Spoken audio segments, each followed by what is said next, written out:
Hello, everyone, and welcome back to Joleen Vlogs. Thank you for your patience. I realized I had to create a new intro because my old intro, I was getting a copyright notification. So right away, it would demonetize my video. So I thought I better hop in Canva real quick, and I created that little intro. So hopefully you enjoyed it. And thank you for your patience. This is my vlogging channel where I talk about all kinds of things, life, liberty, and the pursuit of just getting things off of your chest. If this is your first time here, we treat this as like a late night radio talk show. We have fun. I take questions from you guys. We talk about things going on the World Wide Web, in life, in these crazy YouTube streets, all kinds of things, some TV stuff. We're pretty much rando. It's rando chats. Is this live right now, Amy? It is. Hello, Amy. If you were just watching me over on my main channel, talking about Big Brother, I might take a little break from talking about Big Brother because I've been talking about it so much. And so, but I can't promise that it won't come up. I got producer Tilly sitting on my lap here. It is a late night. Hopefully you guys all had a great weekend, and wherever you are in the world, you're having a great day, morning, evening, afternoon. Appreciate you in the cult sector. Yes, there's a whole cult sector. Oh, hi, Tilly. You saying hi to everyone? Okay, she wants to get down. Here you go. When she's ready to get down, she's ready to get down. She's like, rare. Yes. So let's just catch everybody up. So if you're new to the channel, I told you what happens. Smash that like. Thank you guys so much. We're on our way to, I think, almost 1,400 subscribers. My other channel hit over 25,000. Sipping Keys on its way to 2,000. So things are going well. Yeah, Bethy, she said nope. She said, nope. I've been just really immersed in Big Brother. Today, I actually went and got my nails done today. I'm going to turn on my camera and show you guys, but then we're going to turn it off because it's a radio show and I probably look really sweaty. But here I am, and look at how cute my little nails are. So I got different colors, like little lines on them. Hopefully you can see that. Wanted to go for colorful as coming to end of summer. I was very, very tempted to already go fall colors, but I thought, you know what, I'm going to do what all the little cool Gen Z babies are doing and doing just the tips with colors. So that's what I was doing. And I also got the almond shape instead of square shape. So I think I'm progressing as a cool 40-something lady. All right. Oh my goodness. So that I had a day of sleep on Saturday where I just needed to sleep. It was such a crazy week. I really wasn't resting. I was just pushing myself too much, which I tend to do all the time. I just love content creation, but a gal's got to work as well. I had a comedy show in LA, and that takes a lot out of you because now LA is like a 2.5-hour drive. Luckily, Chell went with me, so that was great. So yeah, by the end of the week, I was just done for. So Saturday, I literally slept till 6 p.m. I don't know who I am, what was going on, but I needed it so much. And Chell and I were supposed to go to the beach, and he just let me sleep because he's like, I knew you needed it. Summer's always such a busy time because of covering Big Brother and the live feeds and, balancing work, life, comedy, YouTube. You guys know. I mean, a lot of you are parents as well. So everybody's busy. Everybody's busy and everybody's not paid enough. And that's kind of, unfortunately, how it's been. However, I did catch some craziness going on. So Busy and I really haven't been going hard on Sipping Key because we just kind of do it when we feel it. We don't push it. I also am very cognizant of how mentally disgusting it is and how these people, in my opinion, really don't deserve me and Busy or our parodies. But I think more so, I've said it before, we do it more because we love spending time together and laughing, and then we also love you guys, and there's so many people that have either been affected by this weird cult community, been hurt by it, been bullied by it, that I know that everyone is just so appreciative. And so there are times where I feel guilty not putting out content, but I'm old enough to know that mental health, I have to protect my energy. And my husband said this to me early on when me and Busy started covering this kind of stuff. He said, Joleen, this is just a black hole and it will never end. And these people will never stop. And it's just a black hole. And he's exactly right. And 2 years later, we're watching the same people fight and then make up and then fight again and say horrible things about each other. But this weekend, I love a parody. I love doing character work. I just love it. And once the stank fash, Raul, came out of hiding and showed his face, I was like, oh my God, he's such a character. He was on Dofi's, aka Sophie's channel. Don't know much about the Sophster. Don't really want to, don't care to, but this was interesting to me because you have a man who is running a justice page, a completely disingenuous justice page, by the way, for a man who terrorizes the internet with his mere presence and has done horrific crimes in the name of, you hurt my feelings. So, and, being named on Instagram with other people as the reason that a grown, problematic, racist, internalized, homophobic, sexist, misogynist guy who threatens things on children being put on a list on social media or in a post of why this man may have allegedly hurt himself was like, huh? And that's if you're new to joining over here and you're like, what is she talking about? It's this other sector of YouTube, which is, as someone stated very well in the chat, is like a cult sector. You just have these areas of YouTube where people truly enjoy fighting. They truly enjoy, I think, misery. And then they also love that second chance parenting. And that seems what's going on with the John Yates team and or cult. Okay. So it's crazy, right? So I watch when I can.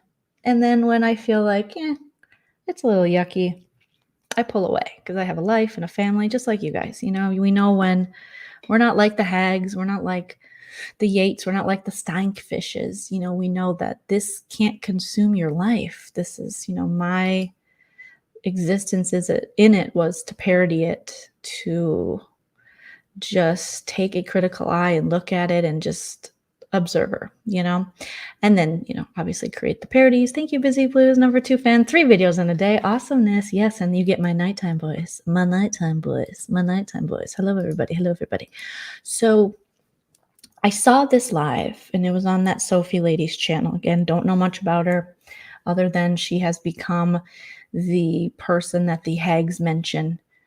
For some reason, these women well into their later years, into their twilight years, are very obsessed with looks. Everything is looks. And do you have a husband?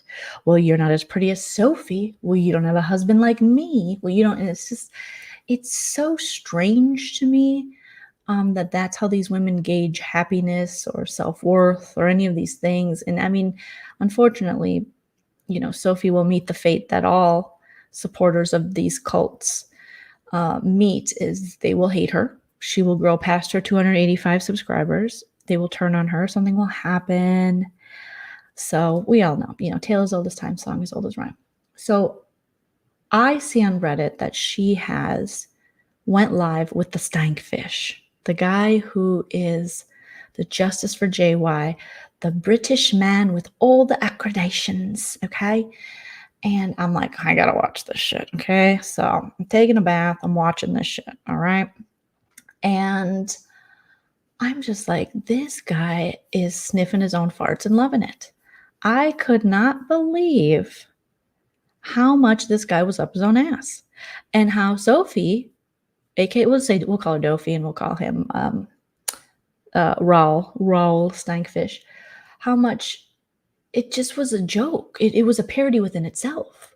You have this man who formerly was a troll called Stinkfish, who was in the single white squirrels chat for a grip, saying horrendous things, making comments on women's bodies, just being weird, just Clark Kenting it. It was just really weird, just like, again, just like how Clark Kent like literally bum fights these people. He bum fights these creators. He's like, here's $4.99. This person said this did this. Here's $4.99 over here. I'll talk to you. They bum fight these creators because a lot of them they don't have a lot, and they're already so sick and twisted. So it's crazy. Yeah, he was a huge troll. Exactly. And so now he's out there in all of his glory, in all of his unibrow glory, going, "Hey everyone, I just want to tell you that I'm a Stonefish, and yeah, that was me, but I got all these accreditations. I've been in the bushes for a long time. I had to come out and I had to say, oh my God, I have to help these people. Yeah. And I love you. I love you. You're my best friend." Like the amount of love this guy says he has a wife and a family. If my husband was online as much as this guy is to first troll and then love bomb the shit out of cuckoo bananas people, I would be filing for divorce. So I don't know if there's a wife involved. I don't know what's going on, but this is very unhealthy. And I don't know what it is about the hags or the haggards or the hags in training that they just believe this bullshit. So just because he has an English accent and some accreditations, look at all my credits, and oh my gosh, they think somehow he's going to save the world. The more I'm listening, the more I'm realizing, holy shit, Stankfish has been having full-on meetings with these people. He knows about Jen Bailey. He knows about John Yates. He's talked to Brooke. He's talked them all allegedly off the edge. He's giving them advice.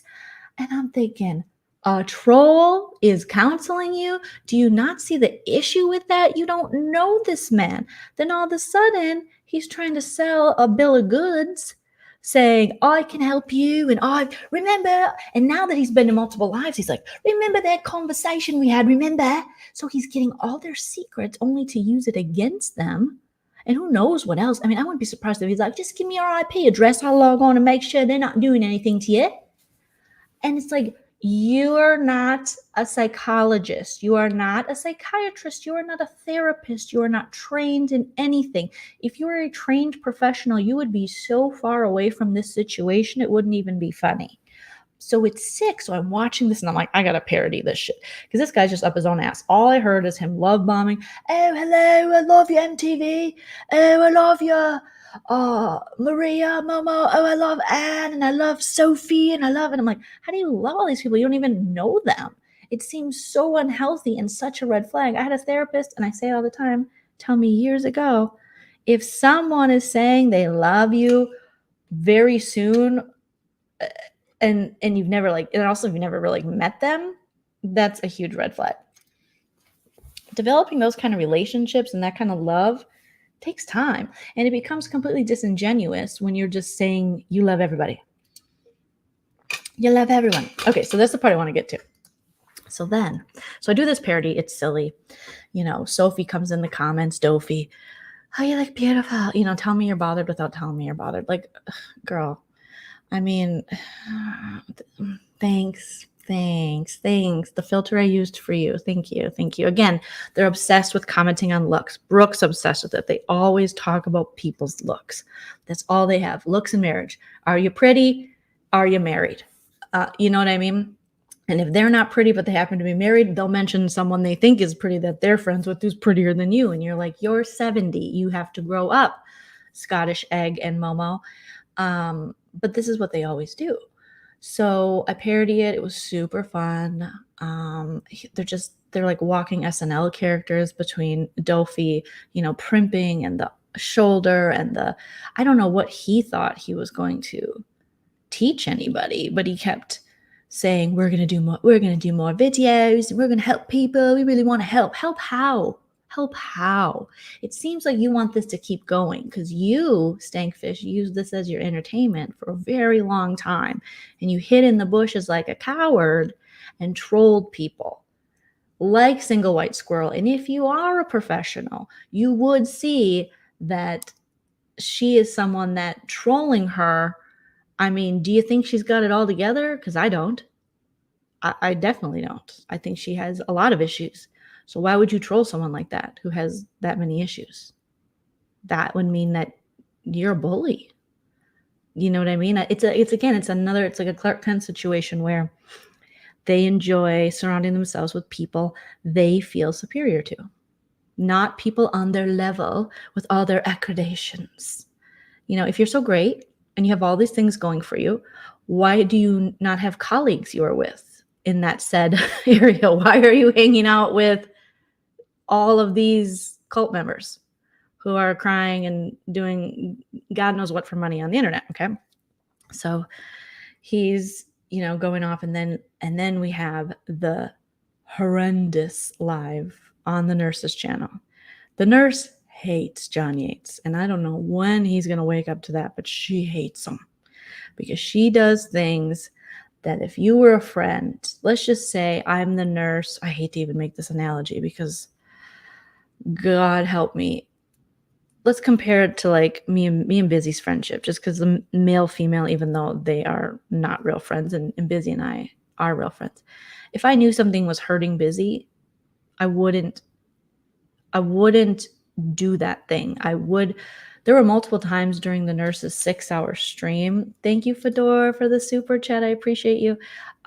Where he was like, drop her, bro. Again, it's not his channel. He doesn't get to say, and he's a grown man, and quit babying him for sure. But I feel as though this guy needs the most help and rehab of anyone maybe I've ever seen in my entire life. And I've known lots of people that have went to rehab and have needed to go to rehab. And this guy definitely needs it. And they just continue to enable him, and they really need to go to Al-Anon or something. They need to figure their shit out because they're only making it worse. So he goes live with her. And the weirdest thing is it kind of starts, I might be confusing this with a different live, but it kind of starts with him saying, I went off, because he's been going off on everyone else's channel. Just don't bring the trash to his own channel. He's just going to go off on everybody else's. He's like, I'm sorry. I shouldn't have done that. It's just people push me. Because again, why have any self-awareness? Why, show any kind of accountability when you can just blame other people? You're 43. How you react is a direct reflection of you, not of what someone says. Someone can say whatever they want to me.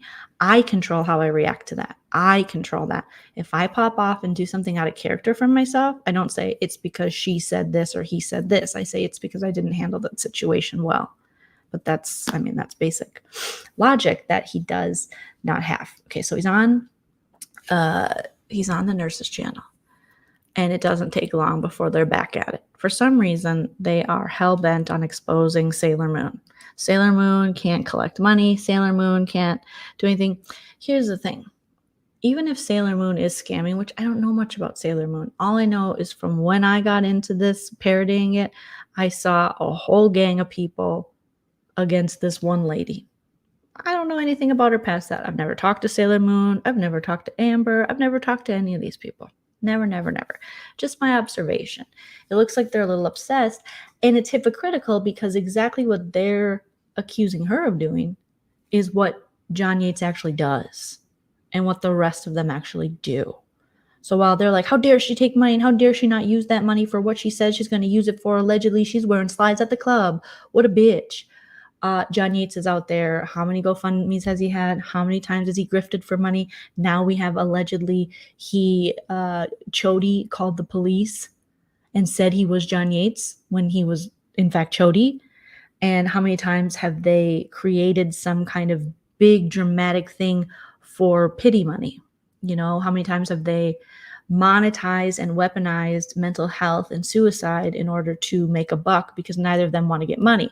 So as the nurse is having live stream after live stream, and Momo and Mrs. Doubtfire saying, get a job to people, other creators, it's like, you're enabling two men who refuse to get a job.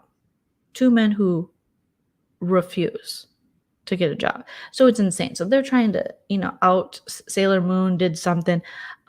Yes, I'm 100% aware. Sailor Moon early on would pop into early on, I mean like within like a year ago or something, into me and Busy's lives. And there was a couple times I was like, oh no, I've heard about you, because that was when I knew her of being a kind of hag, being a friend of JY. So I wasn't interested in any of those people. And, they've all, after leaving the hagdom, have respectfully reached out to me, but I say it on live. I'm just not going to reply. There's no ill will. It's just, I'm here to parody it and talk about the ridiculousness of it, but I'm not here to like be your friend. Sorry. Okay. So they're obsessing over Siwa. She was supposed to go to some haunted hotel, which they said, I don't even think she did it. It's like, Brooke, do you not have a husband and a kid and a pool and a dog and then a new dog and then other kids that you could be worrying about? But instead you're in your car and then in your house for 6 hours talking about what? So then Jaywalk goes off the rails like he does. He makes it about himself. Then they get GB to, Cemetery Jen enters, and I don't even cover her. I can't cover this lady. It's too weird. So she joins, and then she won't shut up because they say, Amber, click the link. And I'm thinking, Amber's not going to click the link, is she? Amber in her bangs clicked the freaking link. And it was weird. And it was crazy. And my husband's face when I was like, Joe, Amber clicked the link. And he's like, I don't know what that means. I'm like, it's JY's on it and she's on it and the nurse is on it. And he's like, I don't know what any of that means. It's a black hole. And I said, okay, let me just listen to this. Well, I haven't gotten through the whole thing, obviously, because it's literally like 5 or 6 hours long. Okay. But Amber was right that night. It was too much. And then she mentioned me. And I'm like, what in the Captain Morgan are you talking about? She was like, how am I doing, Joleen, or something? I'm like, bad. You're doing really bad. This is bad. This is really bad. You're all doing bad. This is all bad. This is all bad behavior. Team no one, you're all bad. This is all bad. You all sound like buttholes. You're all mean to each other. She comments on his mom and makes a horrendous comment. Now, granted, it's a horrendous comment, okay? But it's no more horrendous than anything JY has said. JY has said about someone who has been in a sexual assault situation that you can't rape the willing. He has said so many horrendous things about people and their trauma. So when they say, how dare she go after his trauma? That's what he does. And that's what he brags about doing.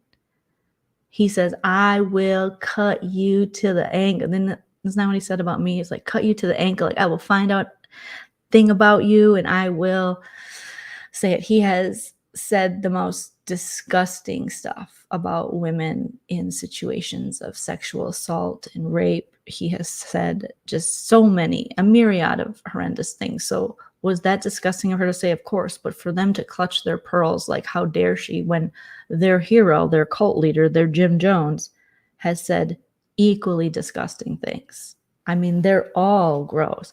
I would never say any of those things. So no, Amber, I don't think you did well. I really don't. Did I like that you were laughing at them? Yeah, I think that's a good way to handle it, is, a little chuckle. But no. And then there was a moment where she had to prove her bangs weren't clip-ins. And now, why? Why even show him? Who cares? But I mean, Momo has said horrible things. They've said things about people's children. John Yates said things about that D lady's son, her deceased son. I mean, Momo put devil ears on Brooke's deceased father. These are not normal, healthy humans. These are sick and twisted people who want to put off that somehow everyone else is sick and twisted. So it's just so crazy that they're like, I can't believe that. She needs some help. You all need help. you need help. And the nurse is like, oh, broken on blast. She's like, I forgave Momo. I would never forgive someone who disparaged my dead parent. The same way with Mrs. Doubtfire, how she allowed JY to disparage her mother and, in her words, desecrate her memory. And then she's friends with them again. And they all were, after this live, they're like, how dare you don't go after parents, Cemetery Jen's like, you don't go after parents. And John's like, you don't go after parents. And Brooke's like, you don't go after parents. I'm like, that's all you people do is go after parents. John goes after everybody's dead parents. He loves dead parents. Like, he goes after them all the time. And then as he's wanting sympathy for this thing that Amber said, which is why, Amber, you done effed up, because it's a messed up thing to say, and you just gave him all the ammo he needs to run and be like, oh, woe is me, even though he does that shit all the time. See, when you sink to their level, however, I think that's kind of Amber's level as well. I think they're all on the same level. You don't win. You don't win. You just give him more. There's ways to drag someone without being deplorable, but I don't think any of these characters know how to do that. But the point is, John Yates has disparaged so many people's deceased relatives. It's not even funny. So they're all very gross. So then all of a sudden he's crying, and I don't know how nobody has Kleenexes. You guys, literally, I constantly have Kleenexes. I have to turn on my camera again to show you. Constantly have Kleenexes at my desk, constantly, because you just never know when you need a Kleenex, And so maybe I'll just keep my camera on for a little bit, even though we're doing late night stuff. You guys don't care if I look weird, and whatever. So constantly, they're all like blowing their nose and wiping their snot everywhere. We get another situation where John Yates blows his nose in his damn t-shirt. Yes, snot shirt version 2. Gross, you guys. How do you not think, and especially if you're gonna blow your nose, mute your microphone, and how do you not think to just walk away? Just walk away. Just walk away for a second so you can do that. Let's see what Roberta's saying. There's trouble in that camp for sure. Momo drops off Brooke's live while JY is on. She's modding in the chat, but the trigger-happy, dirty deleter leaves all the shady comments. I'm telling you, you are right, Roberta. There is a lot of things going on within that group, for sure. I think they might be smart enough to realize that he is using them and he wants to destroy their channel. Believe me, a man like JY wants success for no one else but himself. And he will never own up to the fact of, you're not in the algorithm and you're not getting the views because of your bad behavior and your shitty content. It has nothing to do with anyone else. You continually go on all these side channels and then you spew all this stuff, and then your followers, since you're not making content, or people who just want to watch you snot in your shirt, go over and sub to them, and then they get memberships, and then eventually you resent that, because it all comes down to money. Because even with Sailor Moon, he's always talking about how much money she made, and then they'll pay her for her tragedies. I don't do that. I don't sad fish. It's like, sir, that's all you do is sad fish. He's like, I don't bring up all these things. You know how many times I've heard the story about your family and your mother and all the stuff? Every time you need money. That's when I've heard that. So you definitely sad fish. Tilly, what are you doing? She was like scratching on the window. So it's ridiculous. It's so ridiculous. Okay, so then I'm listening. He's crying. I'm like, oh my God, here we go. Oh, I can't believe it. It's like, sir, I can believe it. I can believe it. Okay. Jen won't shut up. I mean, this woman, I just don't understand. I mean, it's beyond that. I can't even, that's why I never really have an opinion on her, because it's beyond. It's just, she just keeps going and talking, and I don't know how anyone can even watch her videos. I mean, everything is, it's me. Are you still going to talk to my minor daughter? And I'm like, we're not talking about that right now. We're on something else, So after Amber does her bit, Then she leaves. And then Stinkfish hops up. And I see in the chat. Okay, so I see in the chat. So Bamboozled mentioned this earlier. That Dofi and Stankfish are like broken up. And I'm thinking, you guys were I just did a parody of you. You were just together. You were going to rule the world. You were going to stop people from taking Alka-Seltzer and, cyberbullying. Even though I don't think you guys know the meaning of cyberbullying because you're hanging with the biggest cyberbullies on the internet, okay?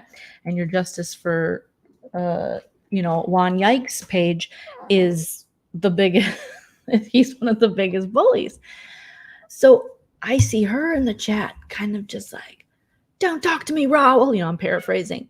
But he's like, I will respect your boundaries. Quit sending me stuff. So apparently Raul, which doesn't surprise me that Stankfish is sending these people things. Hi, Tilly. What's the matter? You want some attention?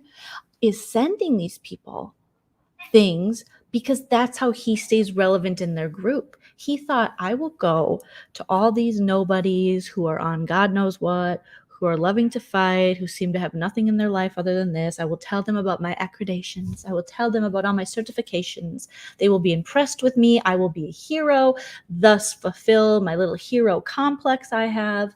And I will go on into the world, and I will not just be a lonely man with a unibrow in my mother's basement. My life will have meaning.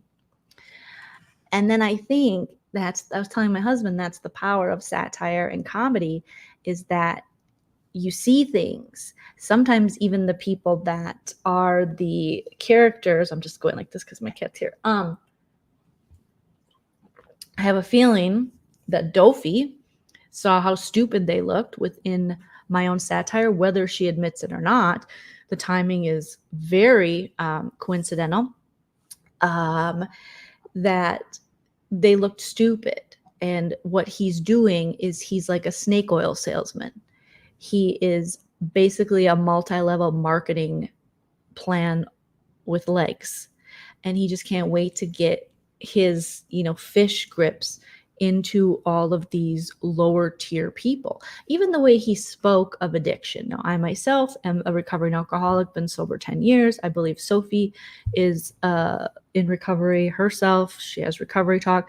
Now, these people have all spoken horrendously about my sobriety.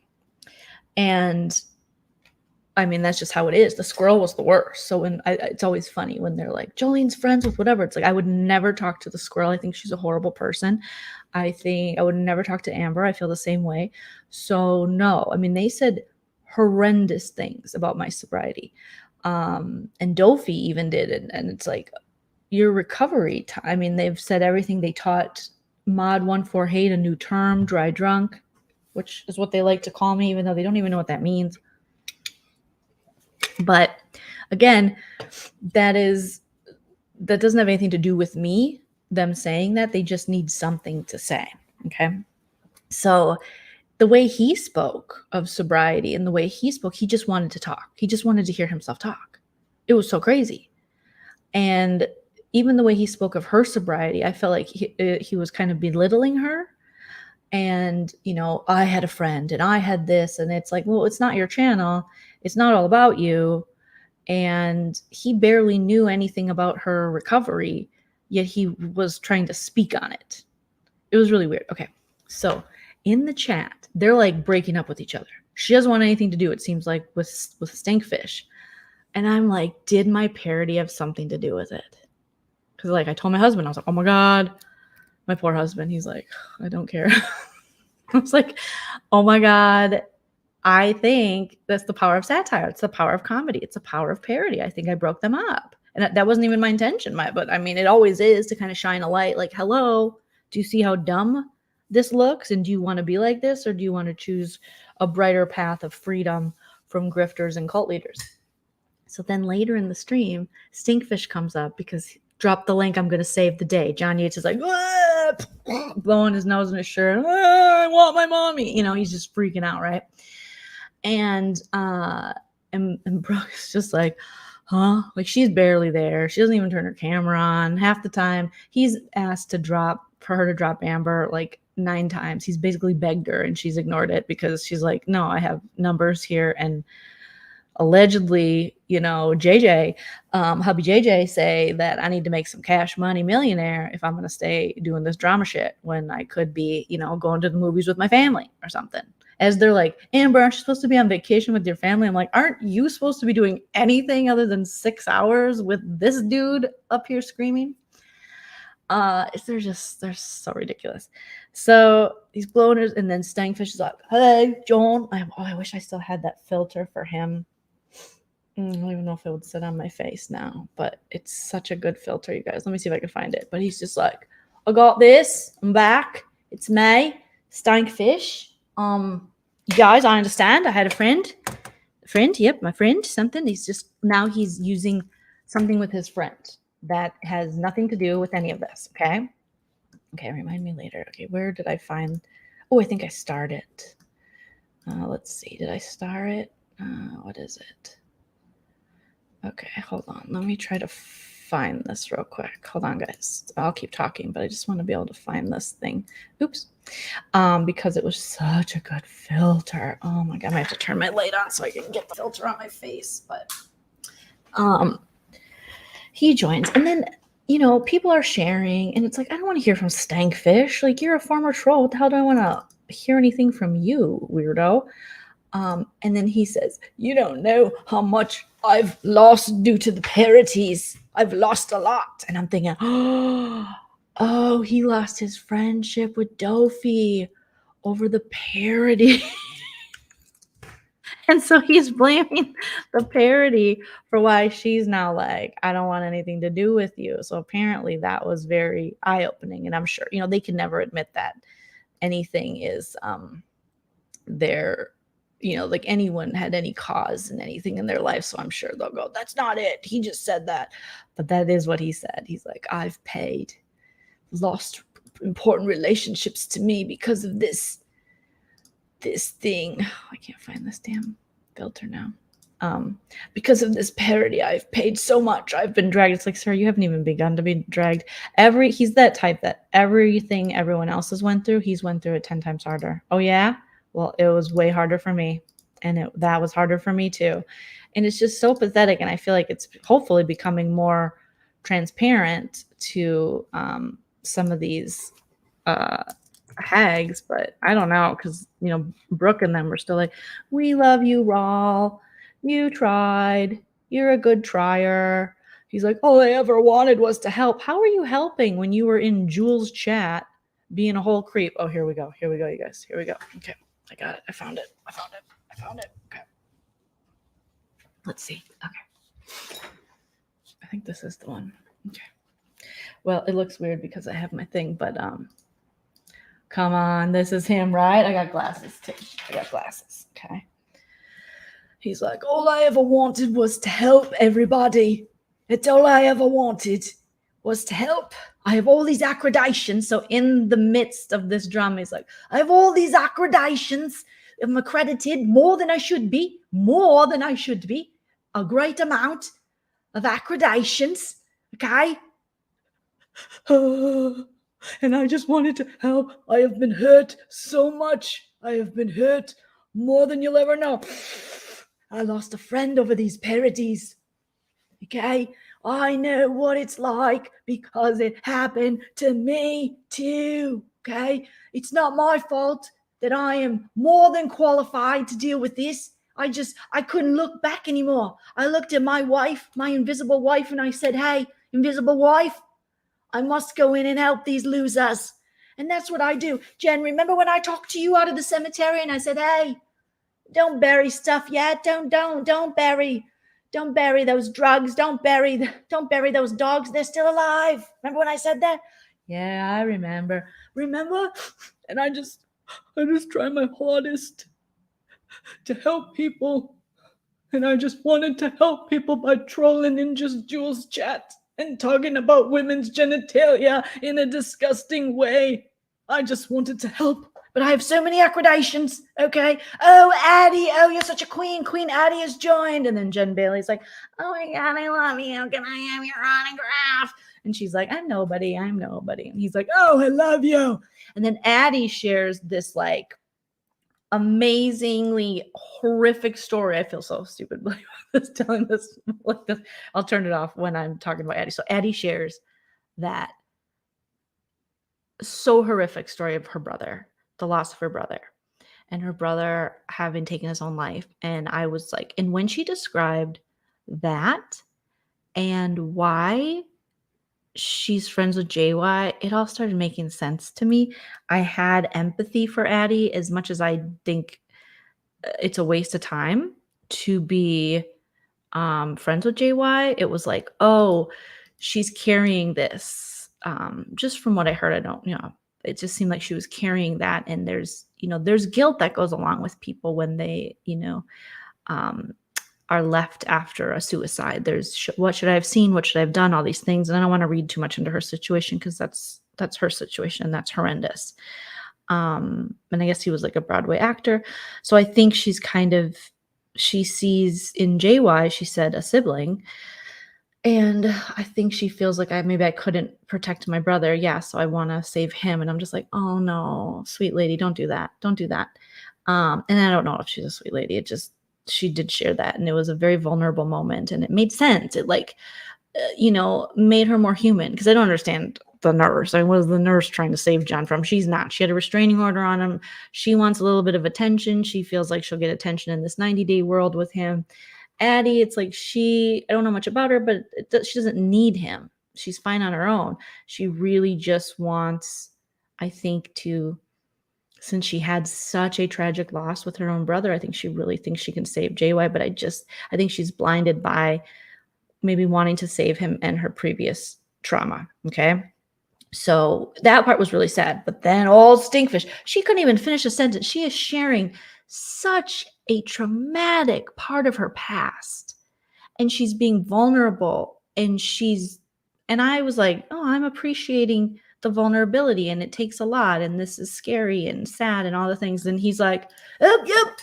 Oh, I'm so sorry. Oh, yes. I know what that's like too. Because I had a friend of a oh God, and they've tried to destroy my family. They've tried to destroy this and that and the other thing. And oh my God, I know all too well. And he wouldn't shut up about it. He's like, my accreditations, I got all these accreditations, they're there. And I can't help it that I am so qualified to help losers on the internet. I cannot help it. That is my calling. That is my being. That is my purpose. And they want to take that away from me. And he kept like slamming the desk, sorry, Tilly, and hitting stuff and like, all I ever wanted to do was help. He likes Harry Potter. I know Harry Potter. We live by one another. And I thought, I've been in the bushes too long. I must put on my cape and save the day. I am the fish. So what will I do? I will call myself a stanky fish and disparage women's body parts, slut shame, be a total troll, and then I will show my face for all the attention. Show me love. Show me love. And I'm just like, oh my God, this poor Addie. I would have told him to shut the fuck up. Been like, sir, go walk around a fountain or something. I mean, seriously, go get on one of them double-decker buses to nowhere. Shut up. He made no sense. He's like, yes, this was after JY had logged off because he was like, I have to go. He made it really dramatic. I have to go, JY did. And we're just like, oh, okay. Like, so like always. And then, the nurse, she's like, guys, give me a minute. Give me a minute, guys. I'm going to have to call him. Give me a minute. And then Addie shares, something so vulnerable. And then Stankfish is just like, oh my God. Oh my God. I just remember, I know it sounds contrite, and it sounds cliche, and I say it all the time. But there will be dark, and then there will be light. There cannot be light without dark. So we need dark to get to the light for the dark. I know, it's genius. And I'm not trying to be a cliche here. Okay, it is just something that I believe in my heart because I love you all so much. Is that Mikey, the barely legal guy that hangs out with Cemetery Jen? I love him. He's like a son to me. And in that moment, I was like, oh, hell no. Oh, no, we're not doing that. We are not doing that. We are not.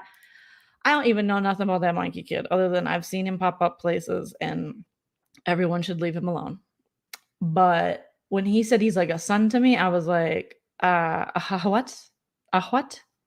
That's some sick shit. That is some sick shit. Okay. Yeah, Jen. Mr. Fish, I too get in fights with my best friend, and because I have outbursts. Remember what I told you? Jen? Remember? I think you are an empath and a great person. And I just don't want to see your names in the paper. And I was like, guess what? You're going to see all of our names in the paper one day because it's inevitable. Everybody is going to eventually be in an obituary. What are you even talking about? This guy is a whole sick ass. The fact that, we're all empaths here. I don't know why now I have a Harry Potter, I don't know what I have, a Lord of the Rings voice or something for him, but major red flags. And these people are going, oh my God, you did great, Paul. When you got to counsel the counselor, it's time for a new counselor, okay? And he even admits, my background is in technology. It's just that I just know that I have all these accreditations. I have so many that I can't even count. 1, 2, 3, 6,000. And I couldn't live anymore being the stankfish and not helping you people. Okay? Because the way you call each other cunts and fucks and twats, and I just knew I could come in and say, stop that. I was doing that before. Didn't get me anywhere. Still in the basement. Stop that. Okay? It gave me a reason to talk to people on the phone. Now I can go, hello, I am important. I'm going to give you very generic advice. Oh, Cemetery Jen, you're depressed? Try being happy. Thank you. Goodbye. Oh, hello, nurse. They're trying to take away your job. Try going to your job more. Goodbye. Okay. Oh, JY? Yep. Okay. They are, you've become a hashtag instead of a man. Oh my God. Try hashtagging your name with justice in front of it. Goodbye.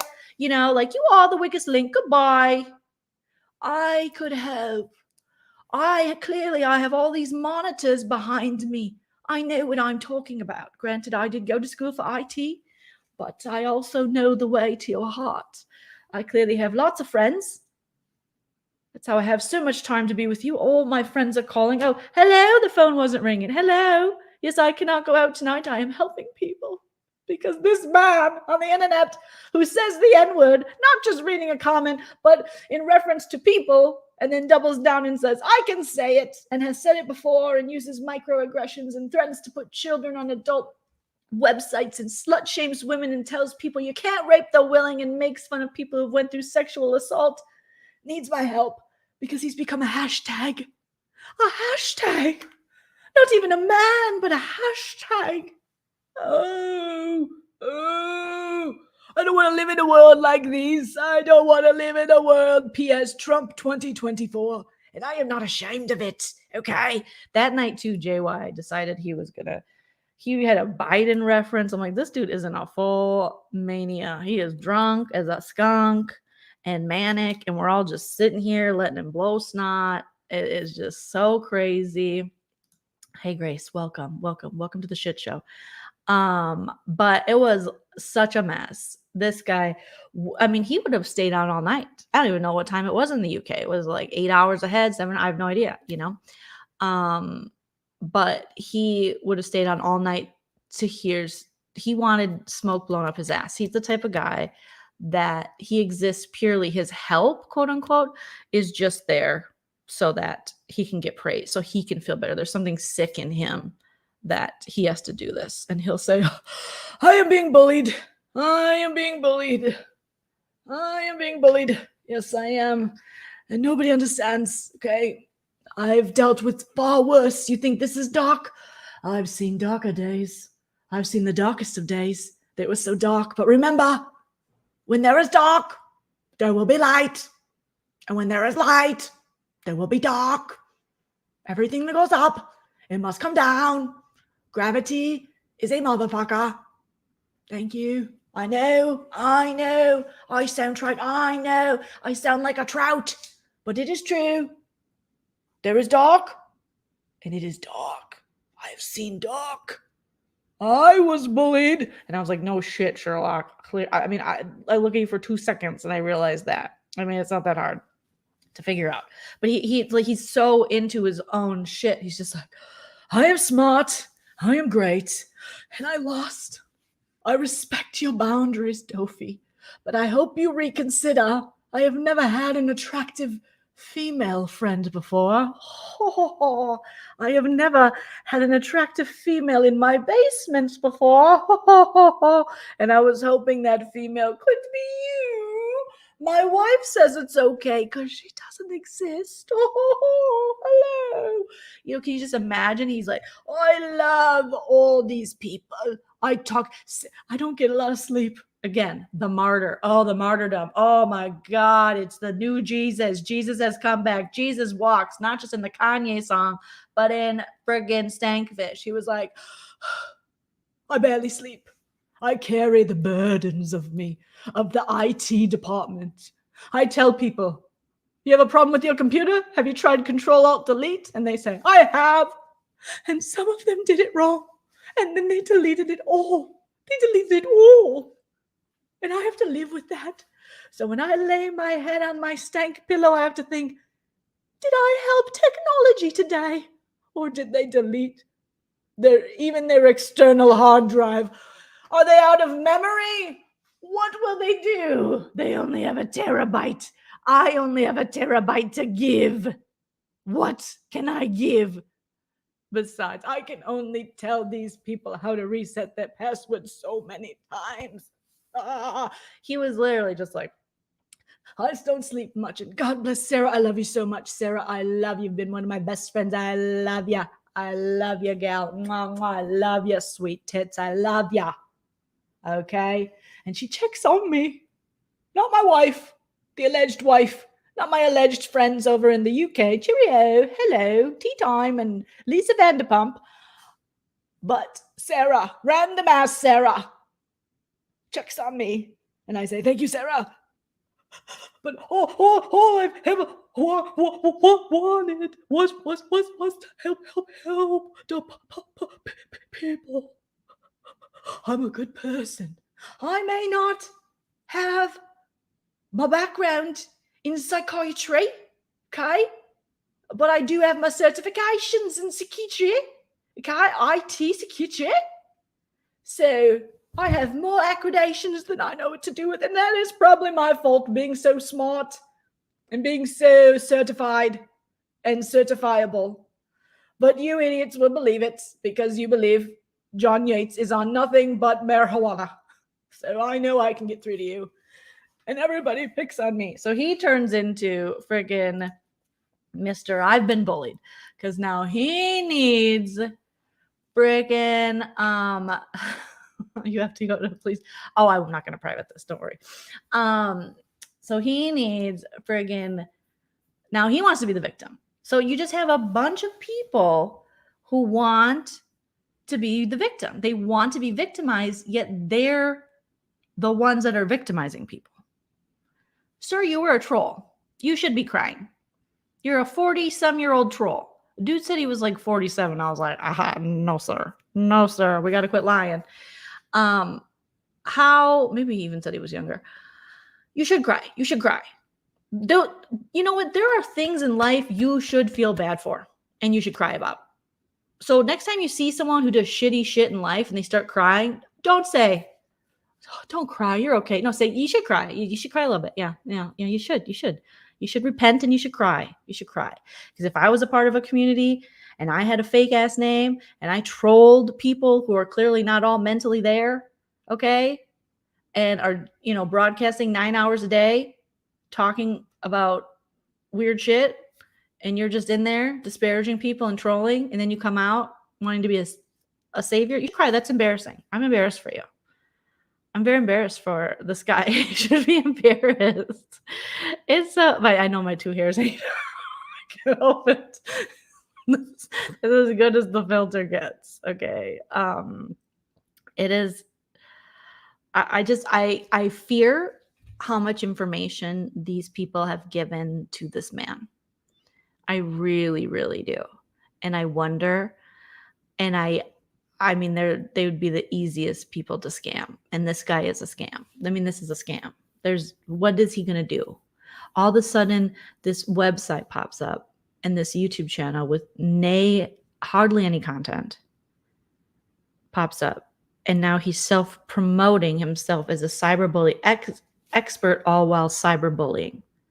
And here's a fun little fact, okay? He kept saying this one phrase, and I don't know exactly what the phrase was, but it was something like shame, something like, here's what they'll do to you. People that are holding you accountable. Because his basic thing is he's just trying to, sell these people a bill of goods and make it so that, how dare anyone ever try to hold John Yates accountable, which is basically all that ever was. That's why the Cancel John Yates petition exists. That's why, to be held accountable for all of this bad behavior. So he mentioned something, and I thought, oh my God, he counsels so many people or talks to people. He definitely has been in talks with me and Busy Stalker, because I remember last year when he was coming at us so crazily, he would say, he had this saying he would always say, it was like, shame, something, that's what they do. And Stankfish said the exact same thing or whatever night that was on the Nurses channel. And I'm thinking, and we know that they follow each other and that he's been in this community and following this. And I'm sure, teamed up with our stalker to, do God knows what to me and Busy. But like shame, guilt, whatever, it's this thing that he always would repeat. And Stankfish said the exact same phrase. And early on, when Jay Today first found his information, we saw that he was following me and Busy Stalker, who is a whole ass psycho. And I'm like, oh, so he's just feeding these problematic, toxic YouTubers these shitty sayings and almost like inspirational words to live by so that they could possibly live with themselves. So it was really crazy to hear that. And I haven't even told Busy that yet, because I don't even know if he watched that part of it. But as he was saying, I was like, holy shit, he has been in contact with our stalker. Like, it all is tied together. So when they are claiming there's this whole,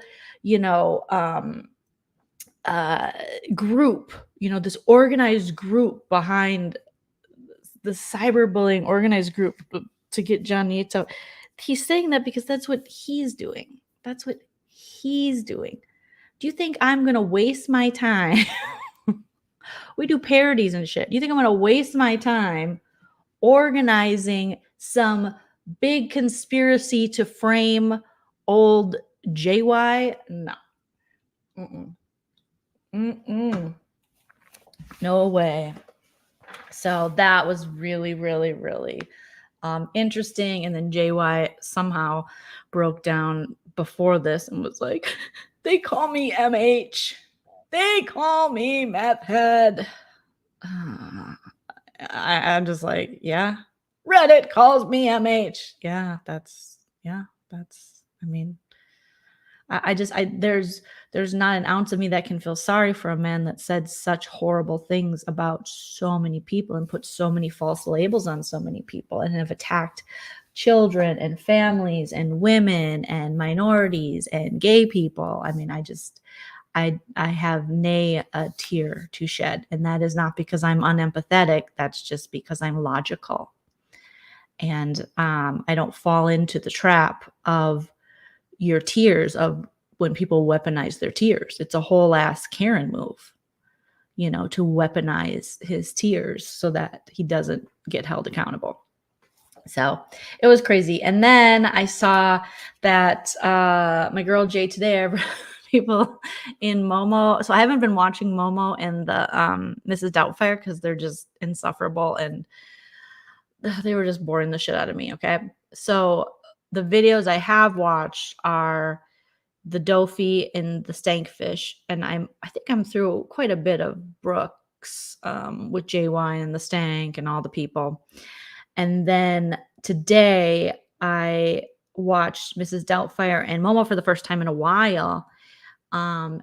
Because someone sent me it with the timestamp of like 1 hour and 49 minutes or 2 hours or something like that. Saying who or that Jay Today joins. So I was just like, oh my gosh, I have to hear what Jay says. And then people in the chat were like, isn't Joleen friends with Jay Today? I enjoy myself with Jay Today. I don't know Jay Today. We don't talk on the phone. Like I'm not, but listen, I enjoy myself with Jay Today. Am I like agreeing with everything everyone does? Hell no. But I enjoy myself with Jay Today. Mrs. Doubtfire is going to say she's been in multiple fights. She's tough. She plays it like she's so tough. She's like a street fighter, or something. And then so Jay Today says, all right, well, come fight me, and that was the thing going back and forth. And I'm just like, okay, this is crazy. But then she joins and they're egging her on. Click the link, Jay, click the link. And then Momo, you should shut up. It should just be the Scottish egg versus the Irish lass, But instead, Momo's like, and she's like making noises so that we can't even hear what they're saying. Then they said Jay Today is drunk. I couldn't tell if Jay Today was drunk or not. I feel like those two, Momo and Mrs. Doubtfire, no, Momo doesn't drink, but something else is going on. And Mrs. Doubtfire, who knows what she's doing, mixing this and that and the other thing. And then she's calling her a pussy, and then she's calling her a pussy. It's just like a whole mess of people calling people out to fight. And then Mrs. Doubtfire is like, I'm not scared of you, Jay. I'm not scared of you. You're pathetic. And then Dofi jumps up, and I'm like, oh my God, Dofi. And I don't know what she brought to the fight other than Jay was just like, you're very beautiful, Dofi. Then Maria, it's like they all want to have sex with Dofi. Even when I felt really bad for another stream I saw was the MTV lady, the lady that does knitting, but she's like a felon that does knitting, because she said, like, I've never been arrested. That's JY's big claim to fame. That's called white privilege, because you definitely should have been arrested. She was like, well, I've been arrested a couple times. But I felt bad for that lady, because she's been hosting them on her channel a lot while she's like knitting or drawing or writing people's names or something. And he kept calling her Sophie. And I'm like, that is not even her name. That is not even her name. They can't even get this poor woman's name right, as she is fully letting you destroy her channel.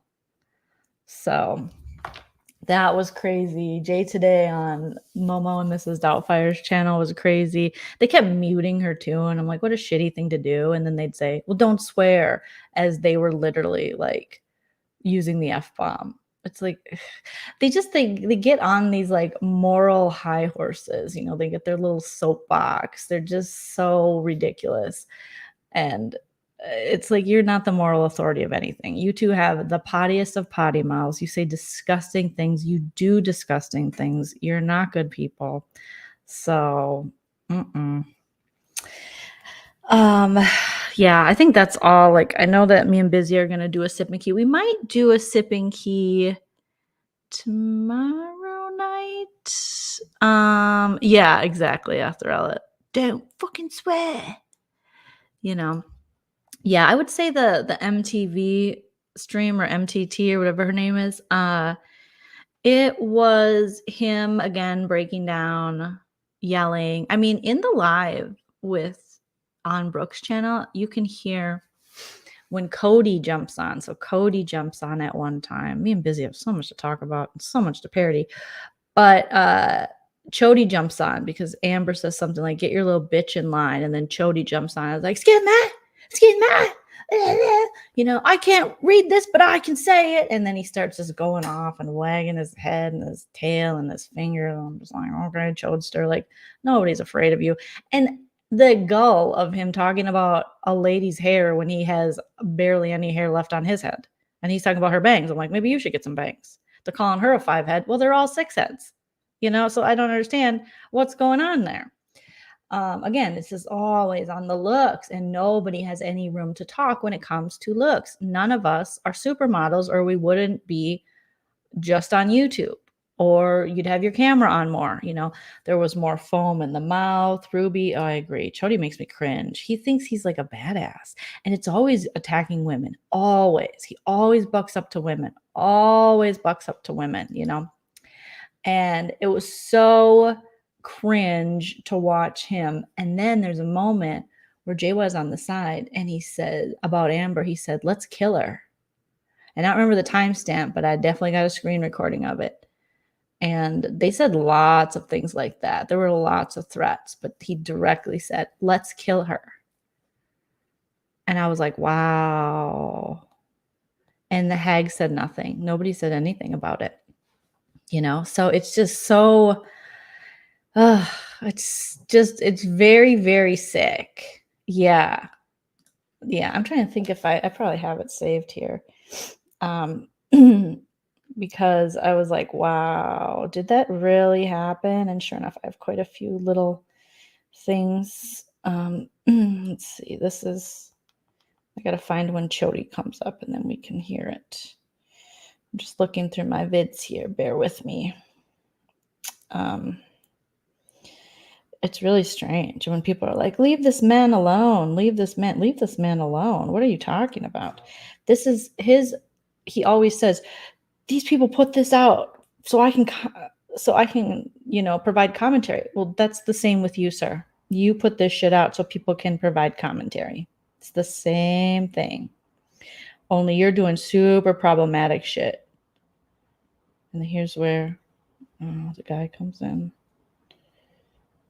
Oh my God, the freaking, man, I have too many of these. Okay. I tried to just get like small ones because, geez, these people go forever. They go forever. This can't be it. This one. Oh, yeah. Okay. I think I might have sped this up too much. Might not be able to understand. Name. Oh, no. Sorry. Who did I run my fucking mouth to? So that's fucking nobody. Chody. Shut your fucking fat ass up, bitch. I didn't know like. Okay, so trigger warning. This is Chody yelling. I might have it at. I usually can only listen to them at like 1.5, sometimes 2.0 speed because I can't listen to them in real speed. So you'll see when he comes in, and tell me if it's too loud in the chat. I'm just going to hold my phone up to the microphone. But this is Chody yelling at Amber. So on screen right now is Broken Barbie, JY, Cemetery Jen, and sometimes Clip-On Bangs Scamber. Here we go. Move the fuck out of the way. Move the fuck out of the goddamn way now. Move. So he's saying move to JY. Like, move out of the way. I'm going to tell Scamber what's up. Move. Oh, here comes the pair. Come up here, bitch. You want to see me face the fucking face? Let's do this. What? So now he's got the camera on. He's like, you want to see me face to effing face? Let's do this. He's slapping around, hitting his fist. Like, oh, okay, cool, Chody. Boy, that little southern. What? What clip on? Come on. What clip on? What? I already proved Run in my fucking mouth? Run in my mouth the fucking who? Run in my mouth the fucking who? I ain't telling Give you. me a goddamn name. Yeah. So he's sitting there calling her Clip-On Bang when he's got like 4 strands of hair left on his head. He's slapping around his hands, freaking out. Just these people have no emotional control. Give me a goddamn name. No. Who did I run my fucking mouth to? Fucking nobody. So shut your fucking fat ass up, bitch.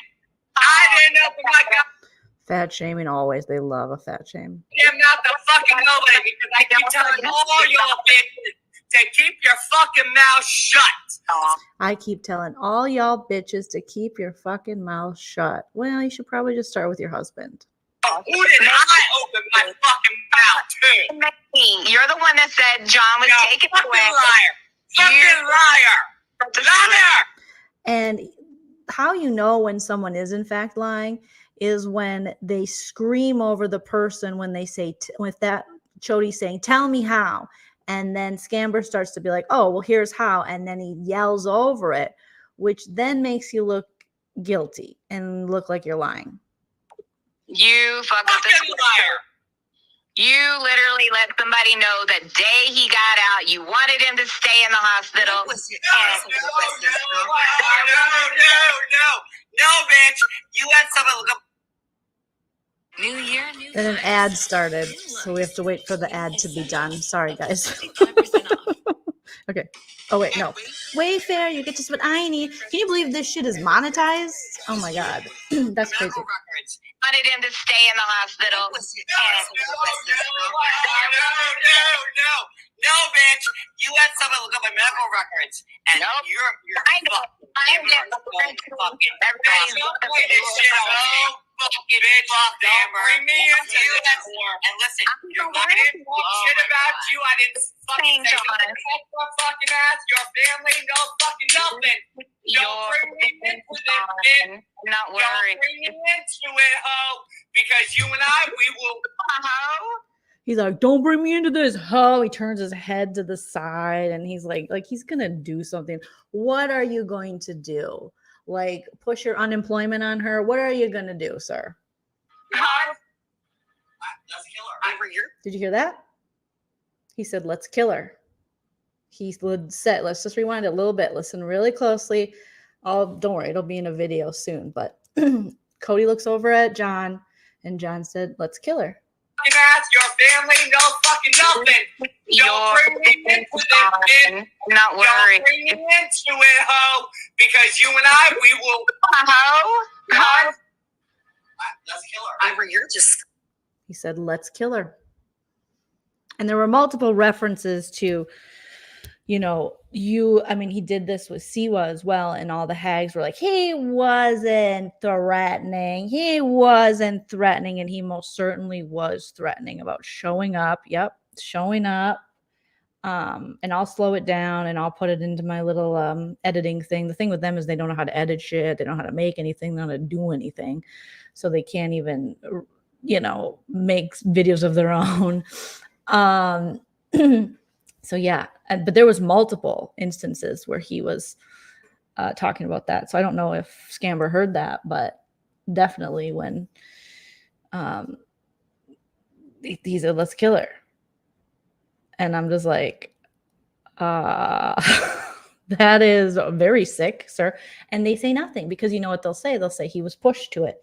He was pushed to it. And I wonder, would you say that same thing? These scare me. And they're the type of women that would say when a man murders a woman, well, she pushed him. What happened? Went too far.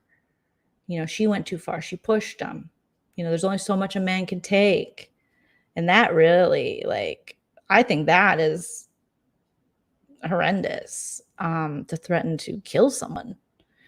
That's crazy, So yeah, he doesn't make his own thumbnails. He's not a content creator. He's a grifter. He wants quick cash. All addicts, I shouldn't say all addicts, but a lot of addicts are like that, especially active addicts. And yeah, he just wants that quick fix. He wants that quick high of going live, getting the money, collecting and moving. He's not willing to do the work. He's not willing to check sources. He's not willing to do anything. He'll run with any story where other bloggers like Auntie's Advice, more reputable bloggers like Auntie, stuff like that, Up and Adam, Kempire, they will check things. They won't just say anything. But he has no scruples. He has no integrity in this. He doesn't care. He lives in a world of, delusions and, delusions of grandeur where he's like, I put in the work. What work? Hanging out with Angela and her missing teeth while smoking Marlboro Reds in a Confederate flag loving house? Is that what work was that? Hanging out with, felon Jeffrey? Diana Lee says, Joleen, they can't hide for long. We know who they really are, right? Yeah. And then when she said, yo mama, and then that she should have just probably ended it with yo, not if I was your mom. Cause then she went on to say, if I was your mom, I would kind of do the same thing that his mom did, which is not good. Shady Pines. But when Siwa said she was joking about going to Brooks to confront her, Brooke clutched her 4 retirements and hasn't been off her back since. It makes no sense. Brooke is obsessed with Siwa. Brooke is like that wannabe small town popular girl's mentality is still in high school. She sees Siwa as someone below her who is making more money than her off this, who is arguably doing better than her on YouTube, you know?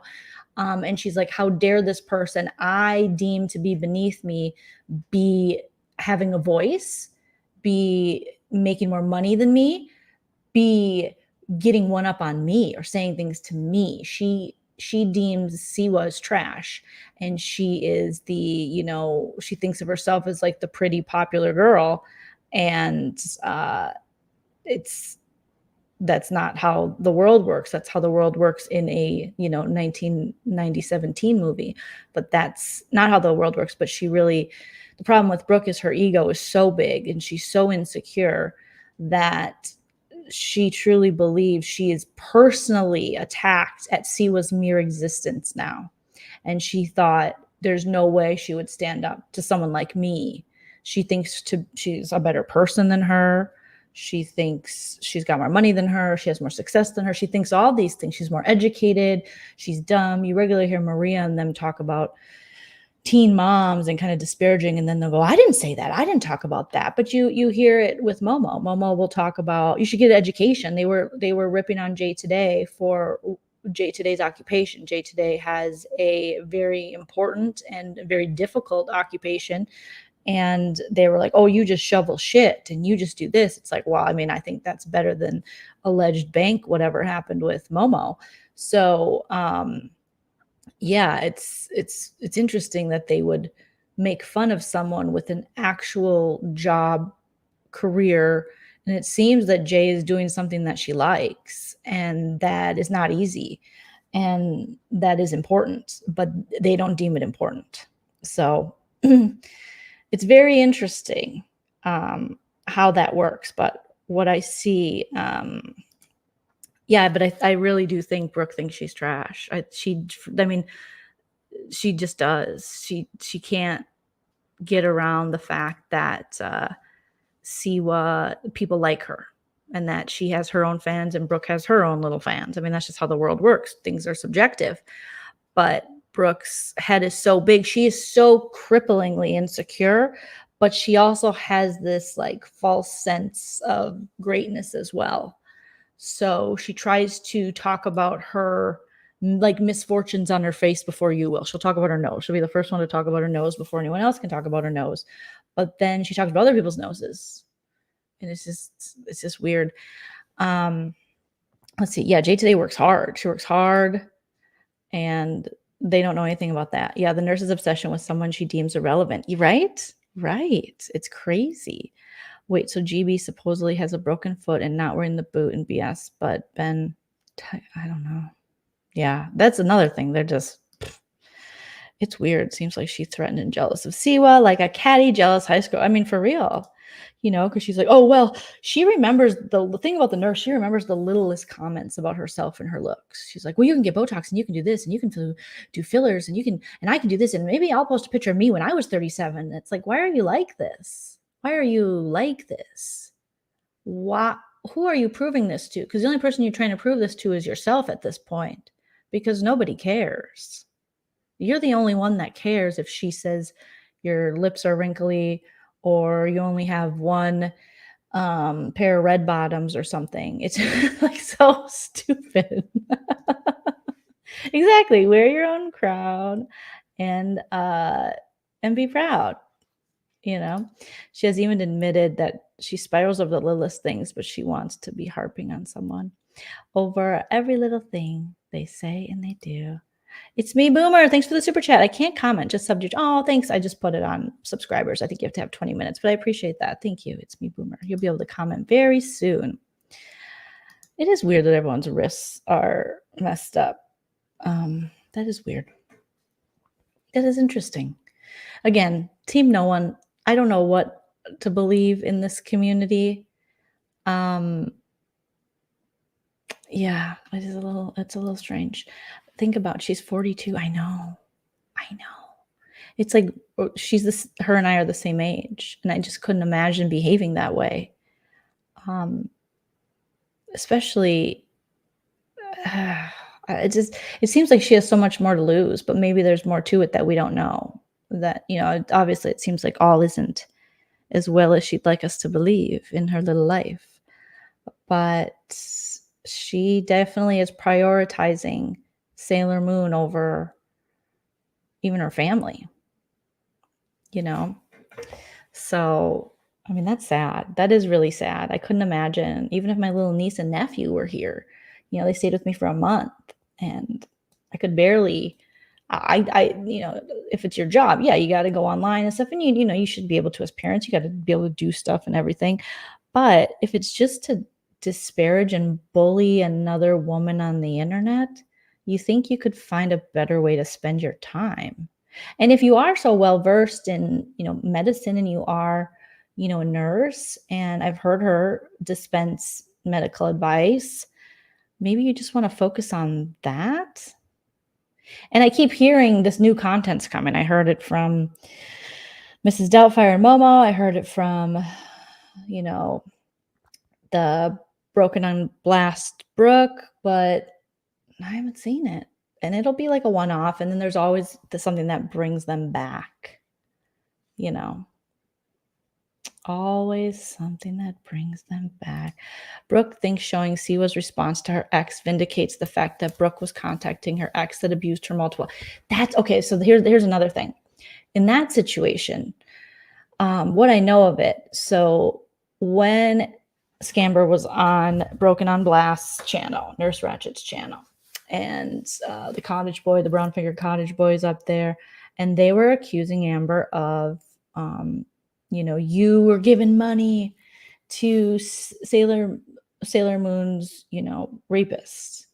And I'm just like, oh my God, these people are disgusting. And then Scamber said, no, I was putting stamps on his books or stand. And I don't know what those things mean, but she said it was stamped so she could interview him. Now, I have heard Siwa say in the past, I'll never forgive Amber for that.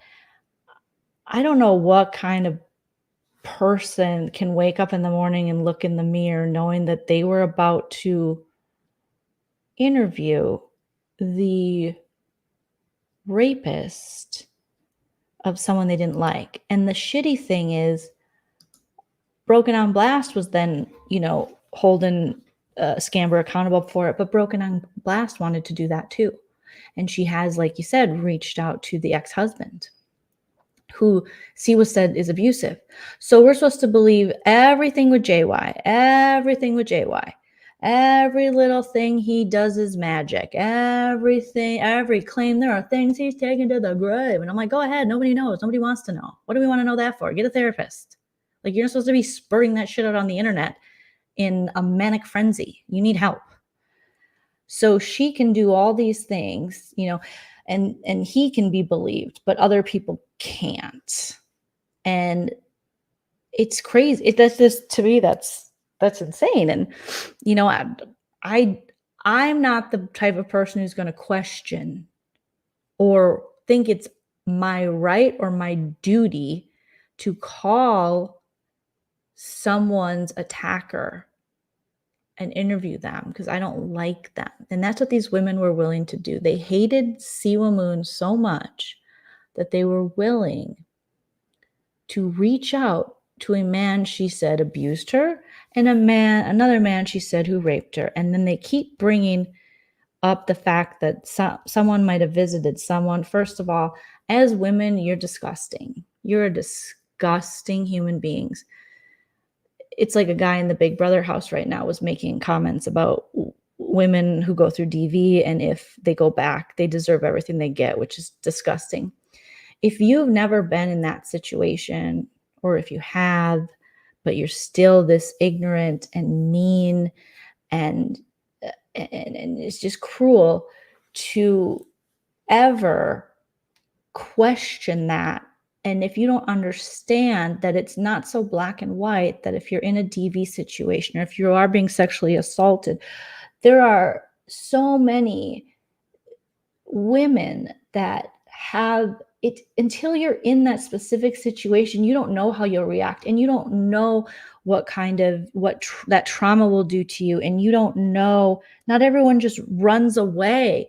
Some people have to manage it and cope, and in the situation that they're in, they have to do whatever they can to protect them at the time. Some people it's hard to even believe that this is happening to you.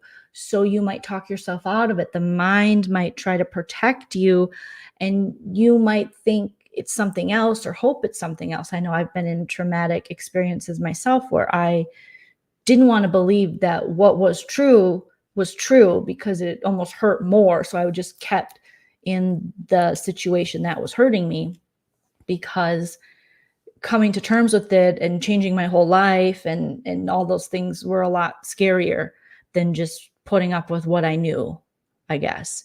So there's so many nuances to it that these women would speak so ignorantly and constantly question this one woman about stories. Whether it's true or not is none of your business. It's none of their business whether that's true or not. That is so disgusting. And just as women, knowing that you're not going to get, unfortunately, through life without either knowing or being someone who has been in a DV situation or a sexual assault situation.